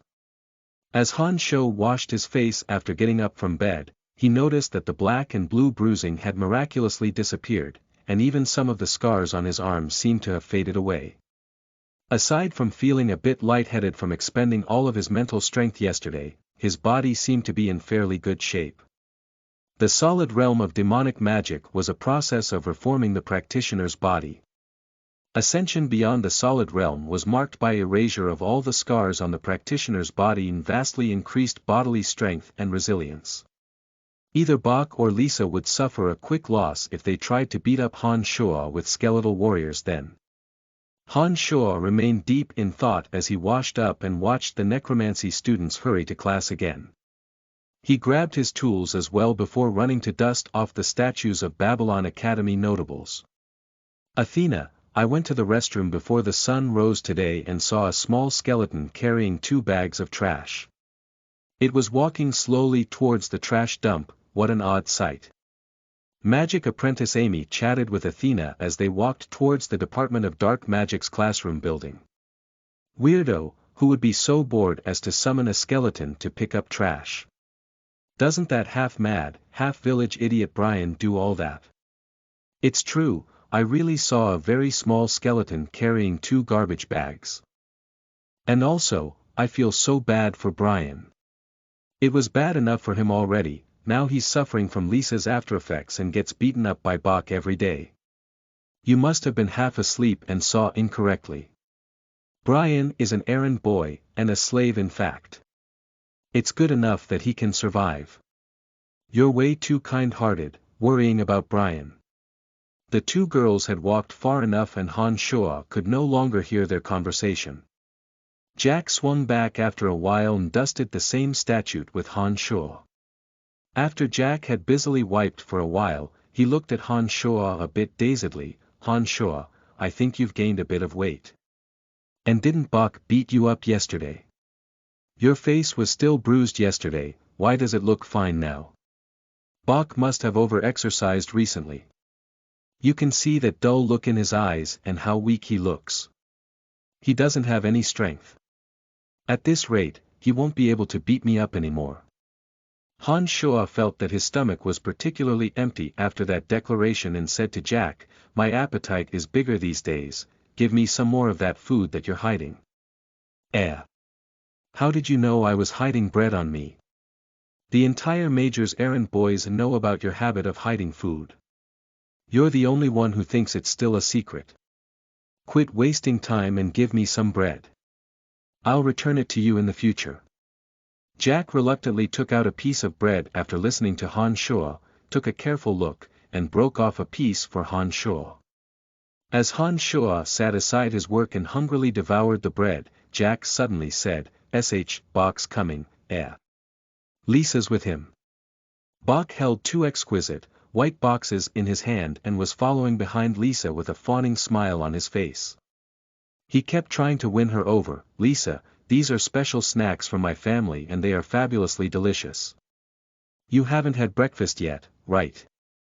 Please have some. When Bach was beating Han Shuo up yesterday, Bach's face accidentally connected with the latter's fist. Even now there was some bruising on his right cheek, with it spasming every time he tried to smile, turning the grin into a grimace. Humph. I'm not hungry. Don't you try that act with me, I hate people like you, people who flatter me to my face and then talk trash about me behind my back. Lisa stalked off without even glancing at Bach. When she passed Brian and Jack, she glared coldly at Brian. Brian, I'll come find you for target practice again in a month when the agony of the soul ends. It wasn't until Lisa brought this up that Han Shuo remembered that he hadn't suffered from the agony of the soul since this morning. He guessed that the magic from the agony of the soul had been cancelled out when he successfully cultivated mental strength last night, otherwise he should have suffered an attack by now. Lisa was about to walk away, while Bach, on the other hand, exclaimed in surprise after he saw at Brian, How is that possible? I remember I pounded tons of bruises into your face yesterday, why is that there are none there today? Damn it, you remember that well. Han Shuo looked at Bach stupidly and then gave a mad giggle. I have a good skincare routine. Lisa gave a small splutter of laughter when she heard Han Shuo's words and halted her footsteps, not in a hurry to leave anymore. Her beautiful eyes creased into half moons with her smile. It was quite adorable actually. That idiot Brian had gotten much more interesting after he went mad, Lisa thought. He doesn't just stand there in silence anymore. Jack knew Han Shoa wasn't crazy, and that he'd said that to make fun of Bach. He tried to hold in his laughter, but just couldn't and gave a light, haha. By the time he realized he did something wrong, it was already too late. Bach was already pissed off, thinking the bruise on my right cheek hasn't healed, but that idiot's has already faded. He hadn't dare say anything when Lisa laughed, but Jack's laughter completely triggered Bach. He sprinted towards Jack and cussed loudly, "You pathetic servant, how dare you laugh at me? I'll beat you to death." Jack knew things were bad, but he didn't dare run away. He could only stand there limply as Bach rushed over and waited for a beating. It was then that Han Shoa suddenly clutched his head and yelled, "It hurts," and lumbered over in front of Jack. When Bach saw that the person in front of him had changed to Han Shoa, he mentally shrugged as it didn't make a difference to him who he beat up, and swung his fist straight towards Han Shoa's face. Dawn sounded out as Han Shoa took a fist to the face, but Bach's fist didn't seem to hurt as much as it had yesterday. Han Shoa even managed to keep his frail little body from swaying back and forth in response. But he still continued to howl in pain, "That hurts," and wildly flailed his arms in front of him as if he'd gone into a mad fit. Pelipula rang out as Bach took 3 hits in a row, and his left eye immediately blackened into a bruise. He clutched his stomach with both hands and jumped up and down, "Worthless slave, how dare you hit me? I'm going to kill you with necromancy today, even if that's the last thing I do." "Bach, you're picking on Brian again. It's class time, hurry up and go back to the classroom." Suddenly, a gentle voice admonished sweetly from afar as a tall, lithe beauty with a head full of light purple, wavy hair came sashaying into view. She looked to be 24 or 25, had a firm nose, an oval face, and sexy red lips. Her lightly tanned skin looked very healthy, and she wore a slightly form-fitting master's robe trimmed with gold. The tight master's robe perfectly showed off her well-rounded chest and long legs. She was talking to Brian as she held several books of magic in her left hand and a stylish emerald staff in her right. Master Fanny, you forgot your glasses again. You're pointing at Brian." Lisa's lip curled and she spoke with some resignation. "Glasses are the kiss of death for a beautiful woman, I'm not wearing those things every day." Fanny smiled in return and finally located Bach, using the staff in her right hand to make a motion as if she'd tapped him on the head. She said sternly, "Go back to class immediately, or you'll face the consequences." After Fanny had spoken to Bach in a bit of a temper, a mellow smile found its way to her face again and she smiled at Lisa. "Lisa, you need to hurry to class too. Frequent tardiness does not a good student make. I need to prepare for today's lesson, I'll see you later." Fanny turned her head to glare at Bach once more, then glided forward with her lean legs, striding with a grace unmatched by thousands. Her full butt swayed as she walked, creating an alluring silhouette. Master Fanny, that's not the classroom building, you're walking in the wrong direction." "Oh gosh, put your glasses on." Lisa called out lightly and paused when she was about to leave. She turned back and raked a cold gaze across Bach, sneering contemptuously, "What a worthless guy, you can't even beat up an errand boy." Lisa glanced at Han Shoa again and hurried off in pursuit of Fanny. Bach was ablaze with anger and pointed venomously at Han Shoa and Jack, "Just you wait, you pathetic wretches, you'll get what's coming to you." It would seem that Fanny's threat had a great effect on him as he ran off to class in a great hurry. Han Shoa gazed lecherously in direction that Fanny had departed in, watching until she was out of sight. He paid no mind to Bach's threat, and muttered to himself after she had completely disappeared, "That Master Fanny is something else all right. No wonder that silly kid Brian had a crush on her. Brian's taste in girls is actually quite similar to mine. Brian, stop looking. I know you've liked Master Fanny for a long time, and she's also stopped some students from bullying you, but you're only an errand boy, and she's a highly ranked adept mage in the academy. Do you know how powerful adepts are? Although Master Fanny is nearsighted, there are way too many people who have a crush on her in the academy. Wake up already. Jack waved two plump hands in front of Han Shoa as he reminded the latter to wake up and face reality. I'm already drunk, I can't wake up. Han Shoa said with a leer. He paused and added, I'll get her one day. Chapter 7. Using methods used to refine demonic treasures to refine skeletons. You are listening at NovelFull.audio. Brian, I didn't believe them when they said you were crazy, but now, even I am a believer. You are, seriously, crazy. Jack twisted his fat neck, shook his head, and sighed as he saw Han Shoa wearing a zealous expression and declare his desire to get Fanny. Be Noel de dem, Those are the snacks that Bach was using to fawn on Lisa. Huh, what a stroke of luck. I've never tried the delicacies that nobles always snack on. Han Shoa spied the snacks that Bach had forgotten in his hurry to leave and immediately sprinted over. He picked up the intricately designed snack box without saying another word and started munching on the contents without even thinking twice. He tooted in surprise as he ate, tsk. These are delicious. That fight wasn't for nothing. Here, I borrowed half a piece of bread earlier, and now I'm returning a box of exquisite snacks. You made out like a bandit. But this is Bach's.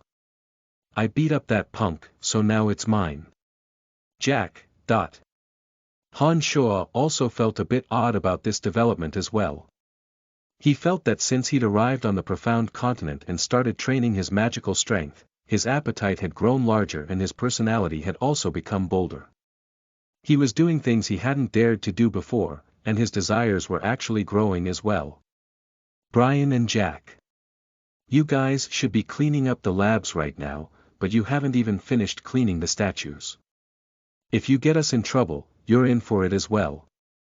As Han Shoa and Jack were cooing over the wonderful taste of the exquisite snacks, two older errand boys walked up from behind them. The two of them were holding mops in their hands and began badgering Han Shoa and Jack, admonishing them to hurry to the labs and start cleaning.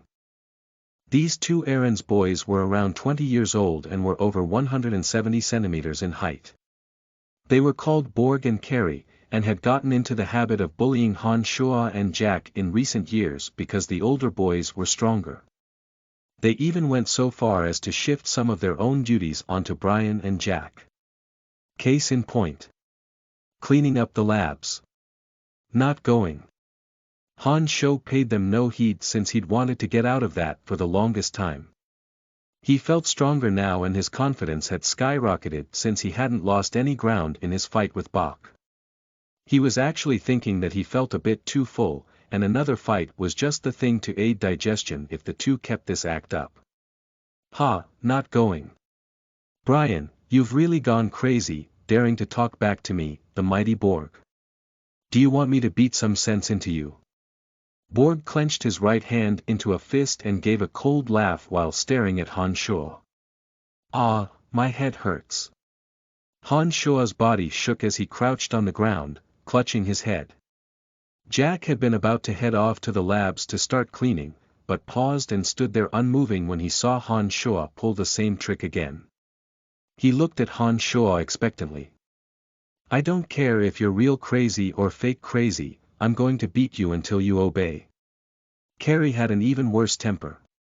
He took 3 large steps forward and kicked in Han Shoa's direction. It was then that Han Shoa gave a great "Aya" as he suddenly jumped up, meeting Carrie's right foot with his chest. Han Shoa gave a great cry of pain and wrapped his hands around Carrie's foot, lifting it up and to the side. It was Carrie's turn to yell in pain as he stumbled to the side. His lips parted in a silent howl as he smashed into a statue. Borg smiled faintly when he saw Carrie rush towards Han Shoa, thinking Han Shoa was in for it now. Who knew that although Han Shoa had taken a foot to the chest, Carrie seemed even worse for the wear. Yeah. How dare you fight back, Brian? Borg, let's get him together, we'll teach him a lesson today. Carrie climbed up, in quite some pain, as he rushed towards Han Shoa again, and called for Borg to join him. Han Shoa continued to clutch his head and cry out in pain as he thought, I dared to hit even Bok, much less than you two idiots. He flailed his arms and legs around wildly, and even though he took a few hits, Carrie and Borg weren't much better off. Han Shoa was already used to being beaten and had been improving his body by circulating the magical yuan according to the laws of the solid realm. He had no problem taking on Carrie and Borg's fists at all. On the other hand, Carrie and Borg's faces were already bruising up in some places. They looked worse off, in part due to Han Shoa's improved strength.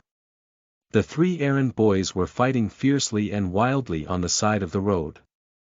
Carrie and Borg's bodies started to hurt more as the fight progressed, and their strength slowly waned, whereas Han Shoa only suffered from a minor bit of pain, and actually felt quite at ease.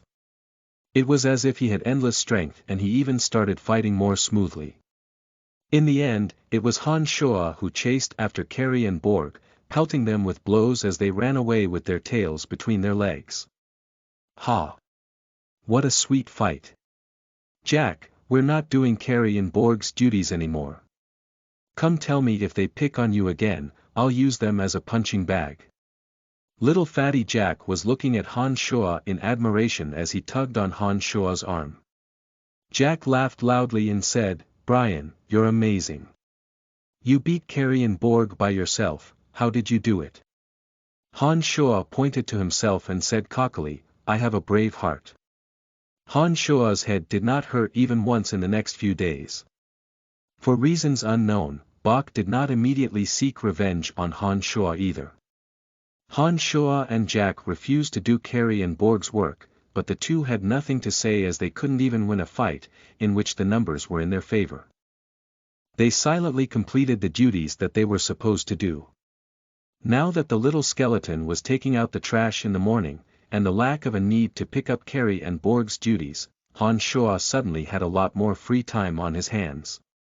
He didn't ask Jack to borrow more books of magic during this time, but turned his attention to thoroughly studying the foundations of necromancy, in order to build a firm base of knowledge. Han Shoa came to understand that his mental power was quite weak after extended studying of the foundations of necromancy. He began to concentrate and meditate every night after he returned to the warehouse. The little skeleton was the weakest, dark creature from the other dimension, and its intelligence was so low, that it could only function according to the summoner's commands. Han Shoa had given it the command to stay in the warehouse during the day and only dispose of trash late at night. Han Shoa was just about to settle into his regular meditation that night when he suddenly recalled the memories that the old fart, Chu Kan Lang, had left in his mind. There were some related to mysterious records of refining demonic treasures. Han Shoa thought that although the demon magic he was training in was from a different world than the necromancy he was learning now, they were both dark magics and seemed to have quite a lot in common.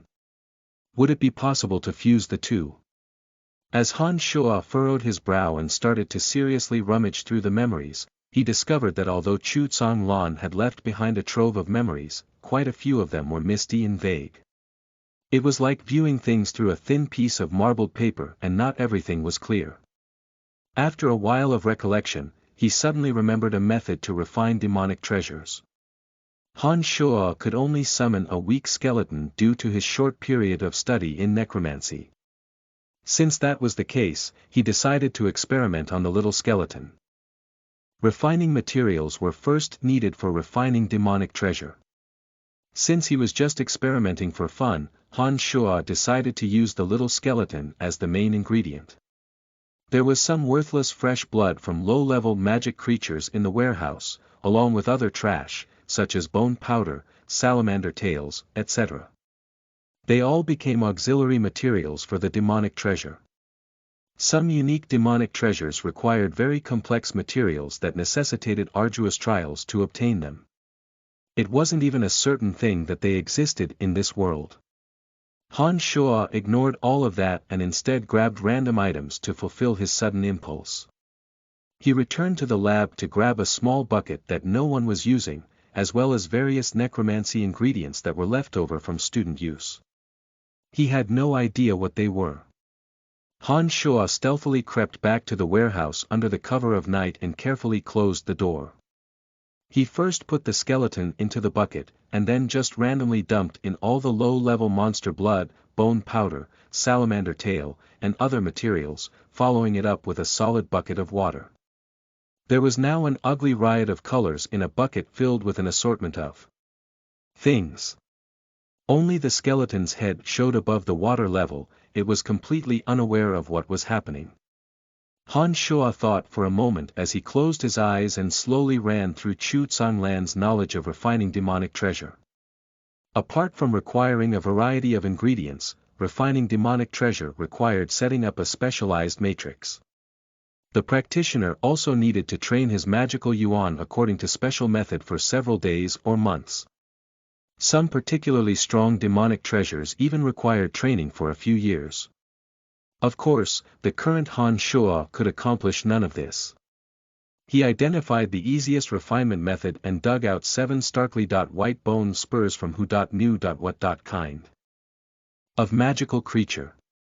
He stuck the spurs according to the instructions denoted by the magical Yin concentration matrix.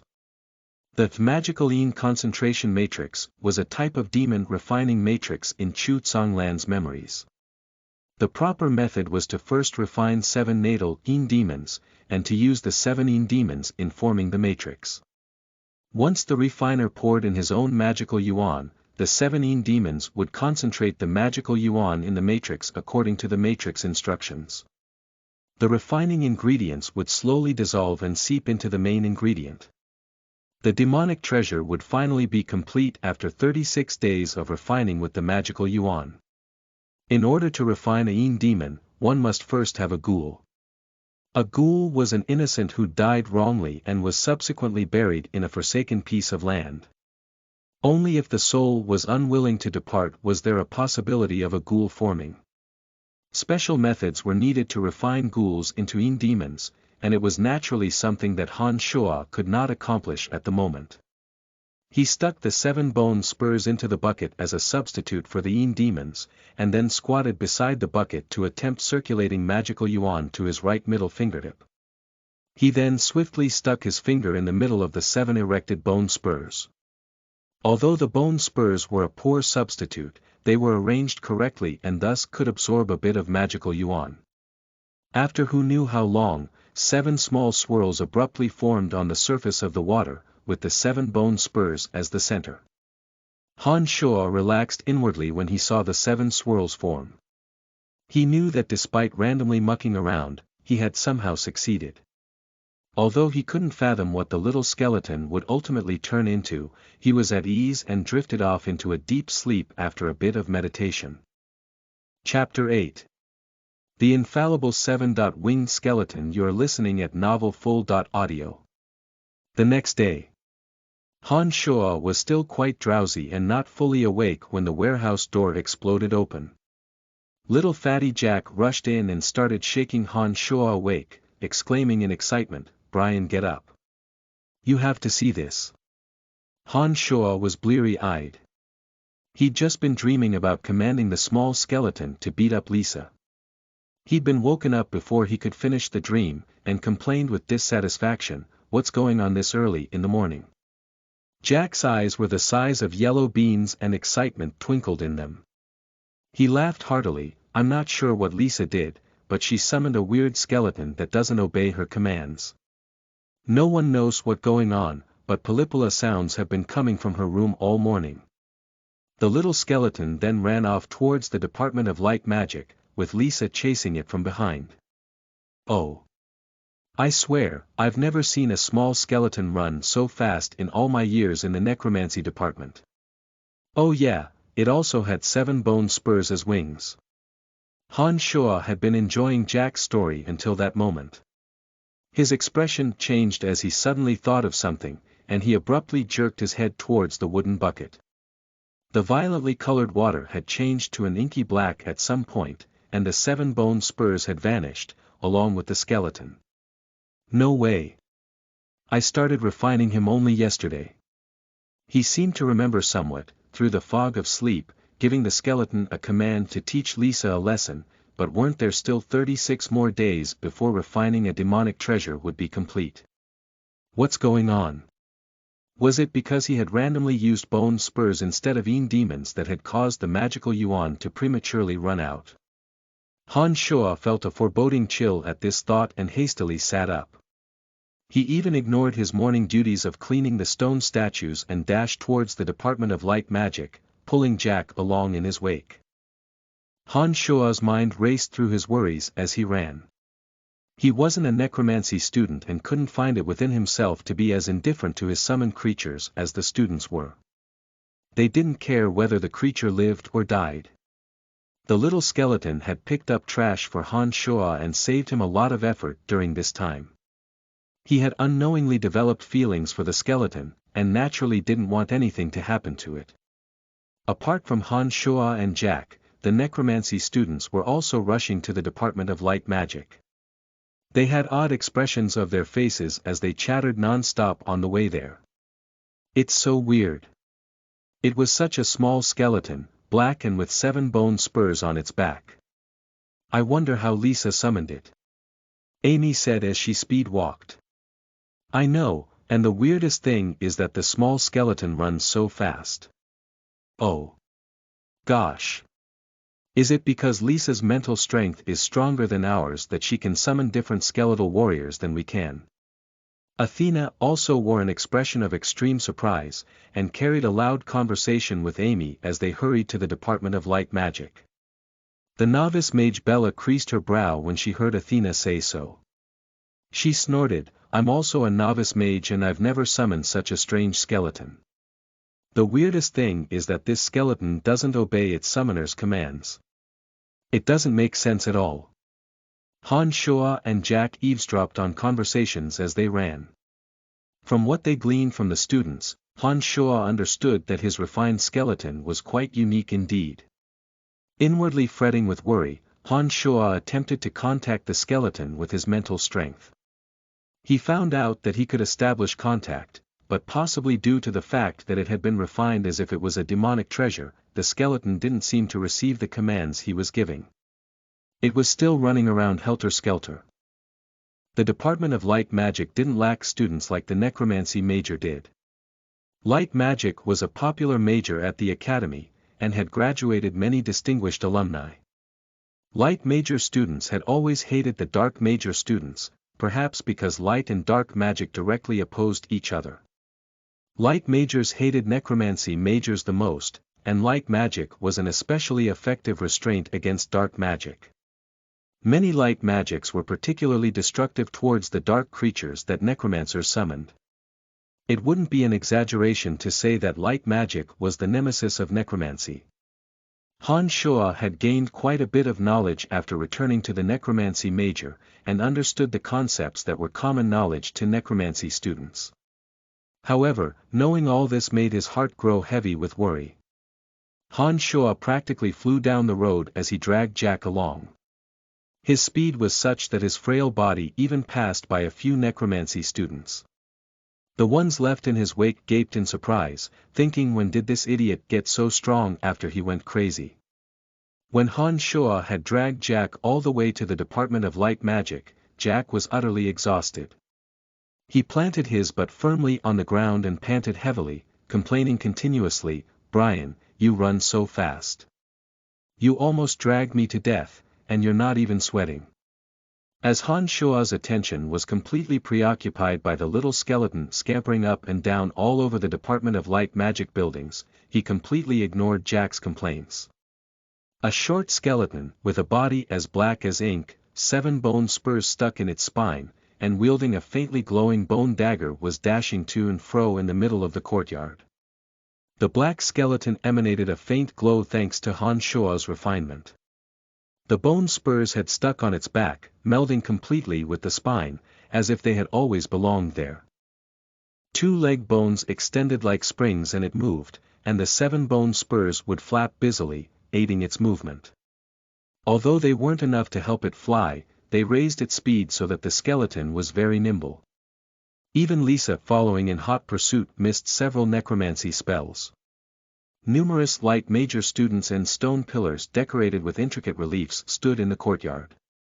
The little skeleton adroitly weaved in and out between students and pillars with an eerily agile body, leaving Lisa helpless. Han Shuo was also dazed upon seeing the little skeleton's speed, and then quickly gathered his concentration to order the skeleton back to the warehouse. Unfortunately, it seemed that the little skeleton was unable to receive his commands and continued to flash between students and pillars, making the light major students run around in utter disarray. It was sheer pandemonium in the courtyard. Lisa, you necromancy students are becoming more and more presumptuous. How dare you loose this filthy dark creature into the midst of the Department of Light Magic? Are you still smarting over last time's loss against me and wanted to show off how good your skeletal warrior is? Novice Light Mage Irene said coldly, staring at Lisa with provocation. Irene was 17 and had a bob of light blue, slightly messy locks. She had beautiful bangs resting against her forehead, and sky-blue eyes that were akin to two brilliant sapphires. She wore the hallowed robe of light magic and had set a diamond-shaped sapphire in the collar. It sparkled with a misty blue light that matched and brought out her eyes, making her appear even more beautiful. Another young beauty, Han Shuo glanced at Irene and started mentally comparing her against Lisa. Irene matched up to Lisa in every way, and showed a burgeoning bosom that was much fuller than Lisa's. Irene, keep your nose out of my business. Don't think I'm scared of you just because you come from the Camplin family. Lisa paused from chasing the little skeleton and sneered right back at Irene. Humph, filthy dark creatures are forbidden from sullying the Department of Light Magic. If you're unable to take it away and dismiss it, then let me give you a hand. Irene raised her hands with a noble expression and slowly started chanting, razors of light, become a sword that purifies evil, cleave this pathetic life, radiant slash. A long sword, made entirely of blinding light, appeared after Irene had finished her incantation. It swiftly flew towards the skeleton under Irene's command. Han Shuo's skeleton had been playing hide and seek, and stopped dumbly when Lisa had stopped. It didn't seem to react and Irene's light sword rushed towards it, and the sword stabbed solidly into its ribcage. The softly glowing black skeleton suddenly flared faintly when the longsword connected, and the longsword disappeared. A bit of smoke rose from its chest as the skeleton swayed a bit from the hit. When it regained its footing, it clutched the dagger and glanced around, as if trying to see who had hit him. That dark creature didn't immediately fall to pieces when the holy light of light magic hit it. Yeah. This is so weird. Light magic is the nemesis of dark creatures. Its frame should have turned to dust under the holy light. What is going on? Is it possible that the necromancy major has researched a way to make dark creatures immune to the holy light of light magic? How is that possible? If this is the case, then necromancy's dark creatures will be ridiculously strong. Han Shuo looked around and saw that the light major students around him all wore expressions of fright. They stared incredulously at the little skeleton that was peering around. Necromancy's dark creatures not only took normal damage from light magic, but additional injury would be inflicted as well. Higher-level dark creatures would start to rot, but something as low-leveled as a skeletal warrior should have turned into ashes immediately. But the little skeleton that Han Shuo had refined, according to the rules of refining demonic treasures, appended the normal laws of magic, and proved an impossibly incredible thing to light and necromancy major students. Exclamations of shock and bewilderment poured out of the light major students. Even Lisa stood there dumbly, unnerved by this infallible skeleton. But just as everyone was reacting in surprise, the little skeleton had finally found out who had hit him after a few moments of looking around. It rushed towards Irene with its 5 bone fingers clutched firmly around the coldly glowing bone dagger, and the 7 bone spurs flapped furiously to again give it speed beyond a normal skeletal warrior's. It arrived in front of Irene, grasped the dagger in its palm, and fiercely stabbed towards the dismayed Irene. Irene panicked and frantically threw herself to the left, as she knew she had no time to chant again, seeing that the skeleton had already arrived in front of her. A tearing noise sounded as Irene squealed in fright. The little skeleton didn't successfully stab Irene thanks to her quick dodge. However, it had torn the robe from right shoulder down to her chest, revealing dewy, creamy skin. There was even a small piece of snow-white undergarments dangling on the tip of the bone dagger. The skeleton stood there dumbly again and didn't follow up on the attack. Damn, well done. Slash you with a light sword, huh? Slash all her clothes to ribbons in return. Han Shuo exulted inwardly. Han Shuo suddenly felt his mental strength sharpen along with those thoughts. He saw the little skeleton snap to attention, grasp the dagger again and spring towards an embarrassed Irene desperately trying to cover herself up. It was obvious to see that it wanted to execute Han Shuo's order, slash all her clothes to ribbons. Ha, now it receives its commands, that lecherous skeleton. Chapter 9. He's really screwed this time. You are listening at novelfull.audio. Irene's shirt had been sliced open, revealing snow-white skin, and even a hint of the top curve of her right breast. She was embarrassed and panicked, and was squealing in fright. The white expanse drew the rapturous glances of all the surrounding male, light major students. Irene was a finely featured girl to begin with. Her beauty was further enhanced by a subtle, regal bearing that projected an awe-inspiring and inviolable feeling. The male, light major student standing closest to her happened to be going through the stage of life in which they were insatiably curious about girls, and thus forgot to put themselves forward to help her. When everyone realized that the little skeleton was making a move again, it was too late to prevent it. The little skeleton had already raised the glowing, black, bone dagger towards Irene. No one dared to make a move for fear of hurting Irene with their light magic. A feeling of despair and helplessness arose in Irene's heart when she looked into the skeleton's gray, hollow eye sockets. She seemed to be frozen in place with fright as she sat there, unmoving. Irene watched the little skeleton close the distance with an upraised glowing dagger with a sad expression on her face. Who would have thought that her end would come at the hands of a despised, dark creature, and one of the weakest ones to boot? It was really quite pathetic. Slash. Irene felt a cool draft on her right waist and thought she had been stabbed, but as she looked down, she realized that she hadn't been hurt. Rather, the magic robe had been slashed open from right waist to calf, revealing even more skin. A firm and smooth waist, supple and glistening strong legs, were all revealed this time. Even the teensiest bit of light green, silk undergarments could be glimpsed through the cut. Irene could hear some of the surrounding male students swallow loudly, as well as chatter from the female students. Ah! Although it would be a terrible thing if the skeleton killed her with one strike, it was worse than death to be stripped of her clothes under the hungry eyes of her peers. A piercing scream rang out from Irene's mouth as she scrambled away directionless, desperately trying to cover herself up. What's wrong with this skeleton? Why is it focused on destroying Irene's clothes? Stop staring. Hurry up and destroy it. The light major students finally regained their senses in the midst of the crowd's conversations and began to raise their arms, ready to chant spells to attack the little skeleton.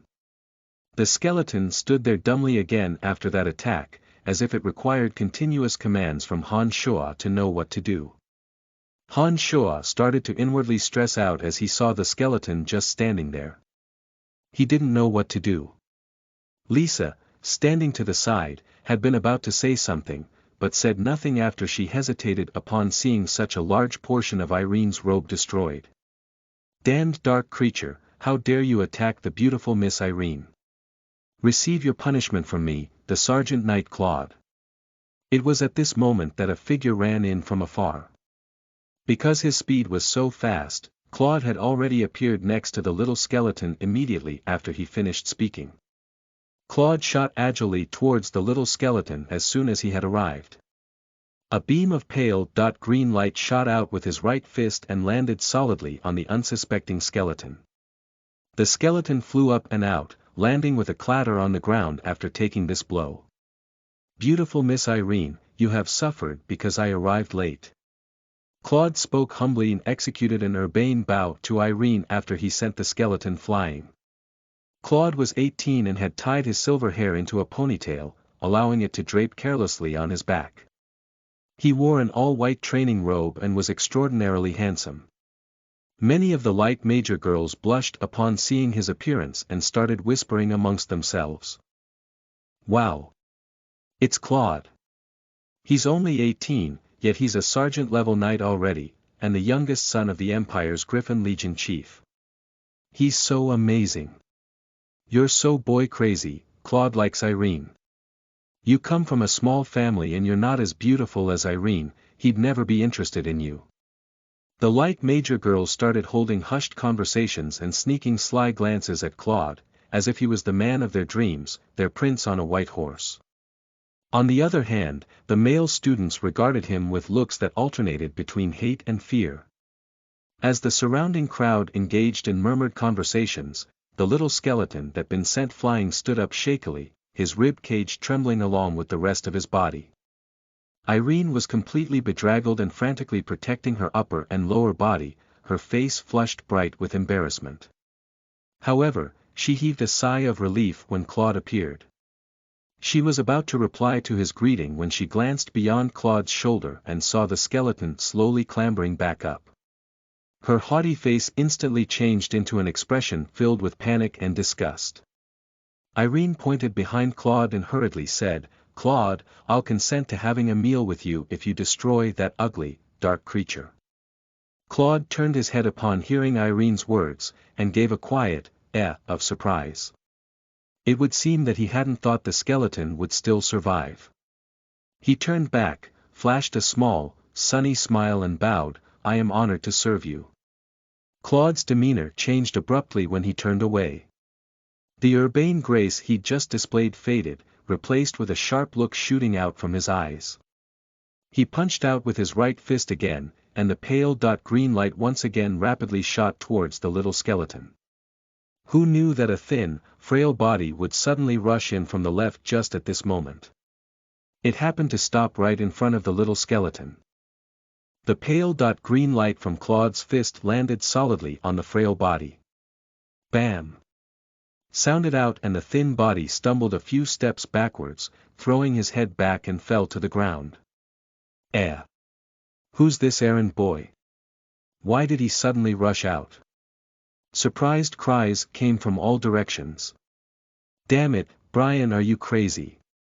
Jack was mystified and howled with a face full of tragic pain. Lisa was also extremely taken aback as she looked at Han Shuo, who had suddenly dashed out and taken the blow for the skeleton. What followed was an even more surprising turn of events. The pale green light connected squarely with Han Shuo, but he didn't cough up blood and immediately die on the spot. Rather, he too stood up shakily, like the skeleton, and wore a silly, naive expression. As for the little skeleton, it suddenly about-faced. It had been swaying back and forth, but then abruptly turned, bent its legs and then sprang off towards the necromancy major's quarters before anyone could react. As for Claude, the attacker, he tripped over his feet all of a sudden and sat on the ground for no apparent reason. He panted heavily a few times before standing up, as if he had overexerted himself just now, but after he stood up, his chiseled features wore an expression of disbelief and shock. He cast an odd glance towards Han Shuo, who was still out of his mind. The person in question, Han Shuo, wasn't completely putting on an act with the confusion flitting across his face. When Claude's pale green light had passed directly through his body into his chest, Han Shuo had felt a heart-piercing pain. He almost thought he'd died. Han Shuo's mental strength had been possibly affected by the circumstances in that moment, and he successfully gave another command of retreat with all haste to the little skeleton. To avoid detection, he told the skeleton to take cover in the academy's garbage dump. But what was most incredible to Han Shuo was that he'd felt his magical yuan surround and enclose the pale green light when the latter had traveled into his body. The magical yuan completely immobilized the light, and prevented the light from wreaking havoc internally. "Brian, what are you doing here?" Lisa finally found her voice and yelled towards Han Shuo. Han Shuo had no idea what was going on in his body at the moment. He only felt a bit of heaviness weighing down his chest as magical yuan had enclosed the pale green light. After the initial pain he had felt earlier, his body hadn't actually suffered much damage. But in other people's eyes, Han Shuo was completely crazy. He couldn't even hear other people's questions. The blank expression and naive smile on his face further cemented his identity as a crazy person. Oh, it's the crazy errand slave from the necromancy major. No wonder he was such an idiot. Yes indeed, only an idiot would have rushed out in front of Claude's attack at that moment.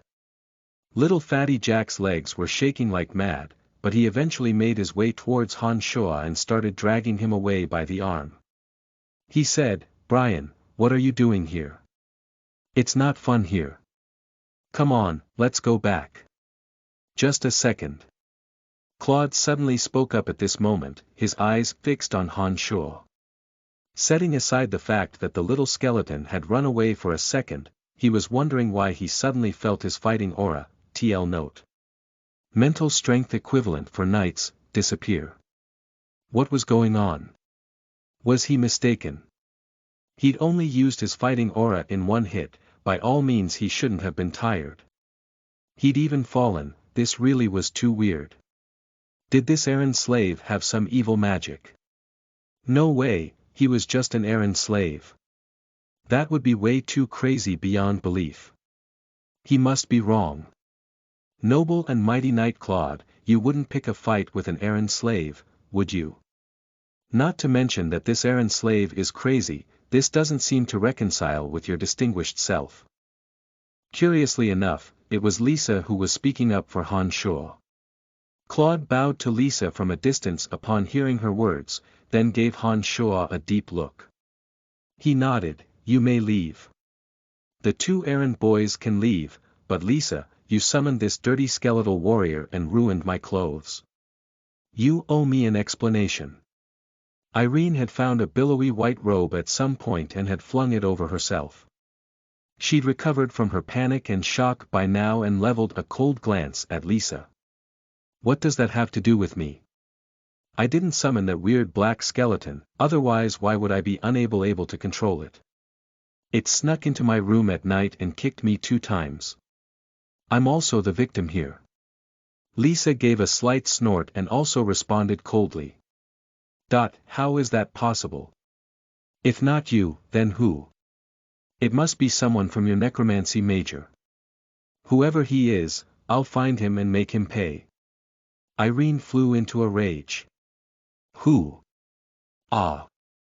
Bach, when throw away trash, saw it run.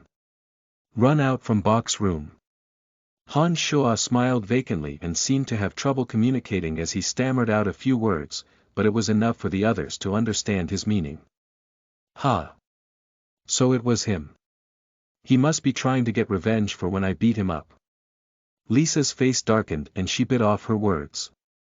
On the other side, Irene's face also wore a livid expression as she audibly ground her teeth. Bells signaling the start of class rang, just as the two were about to track down Bach and make him pay. All of the assembled gave a start when they heard the bells, with light and necromancy majors running off to their respective areas. Only Han Shuo and Jack remained, standing there dumbly. Han Shuo smiled dumbly and said to Jack, "Bach's screwed." Jack nodded his head emphatically in complete agreement, "Yeah, he's really screwed this time."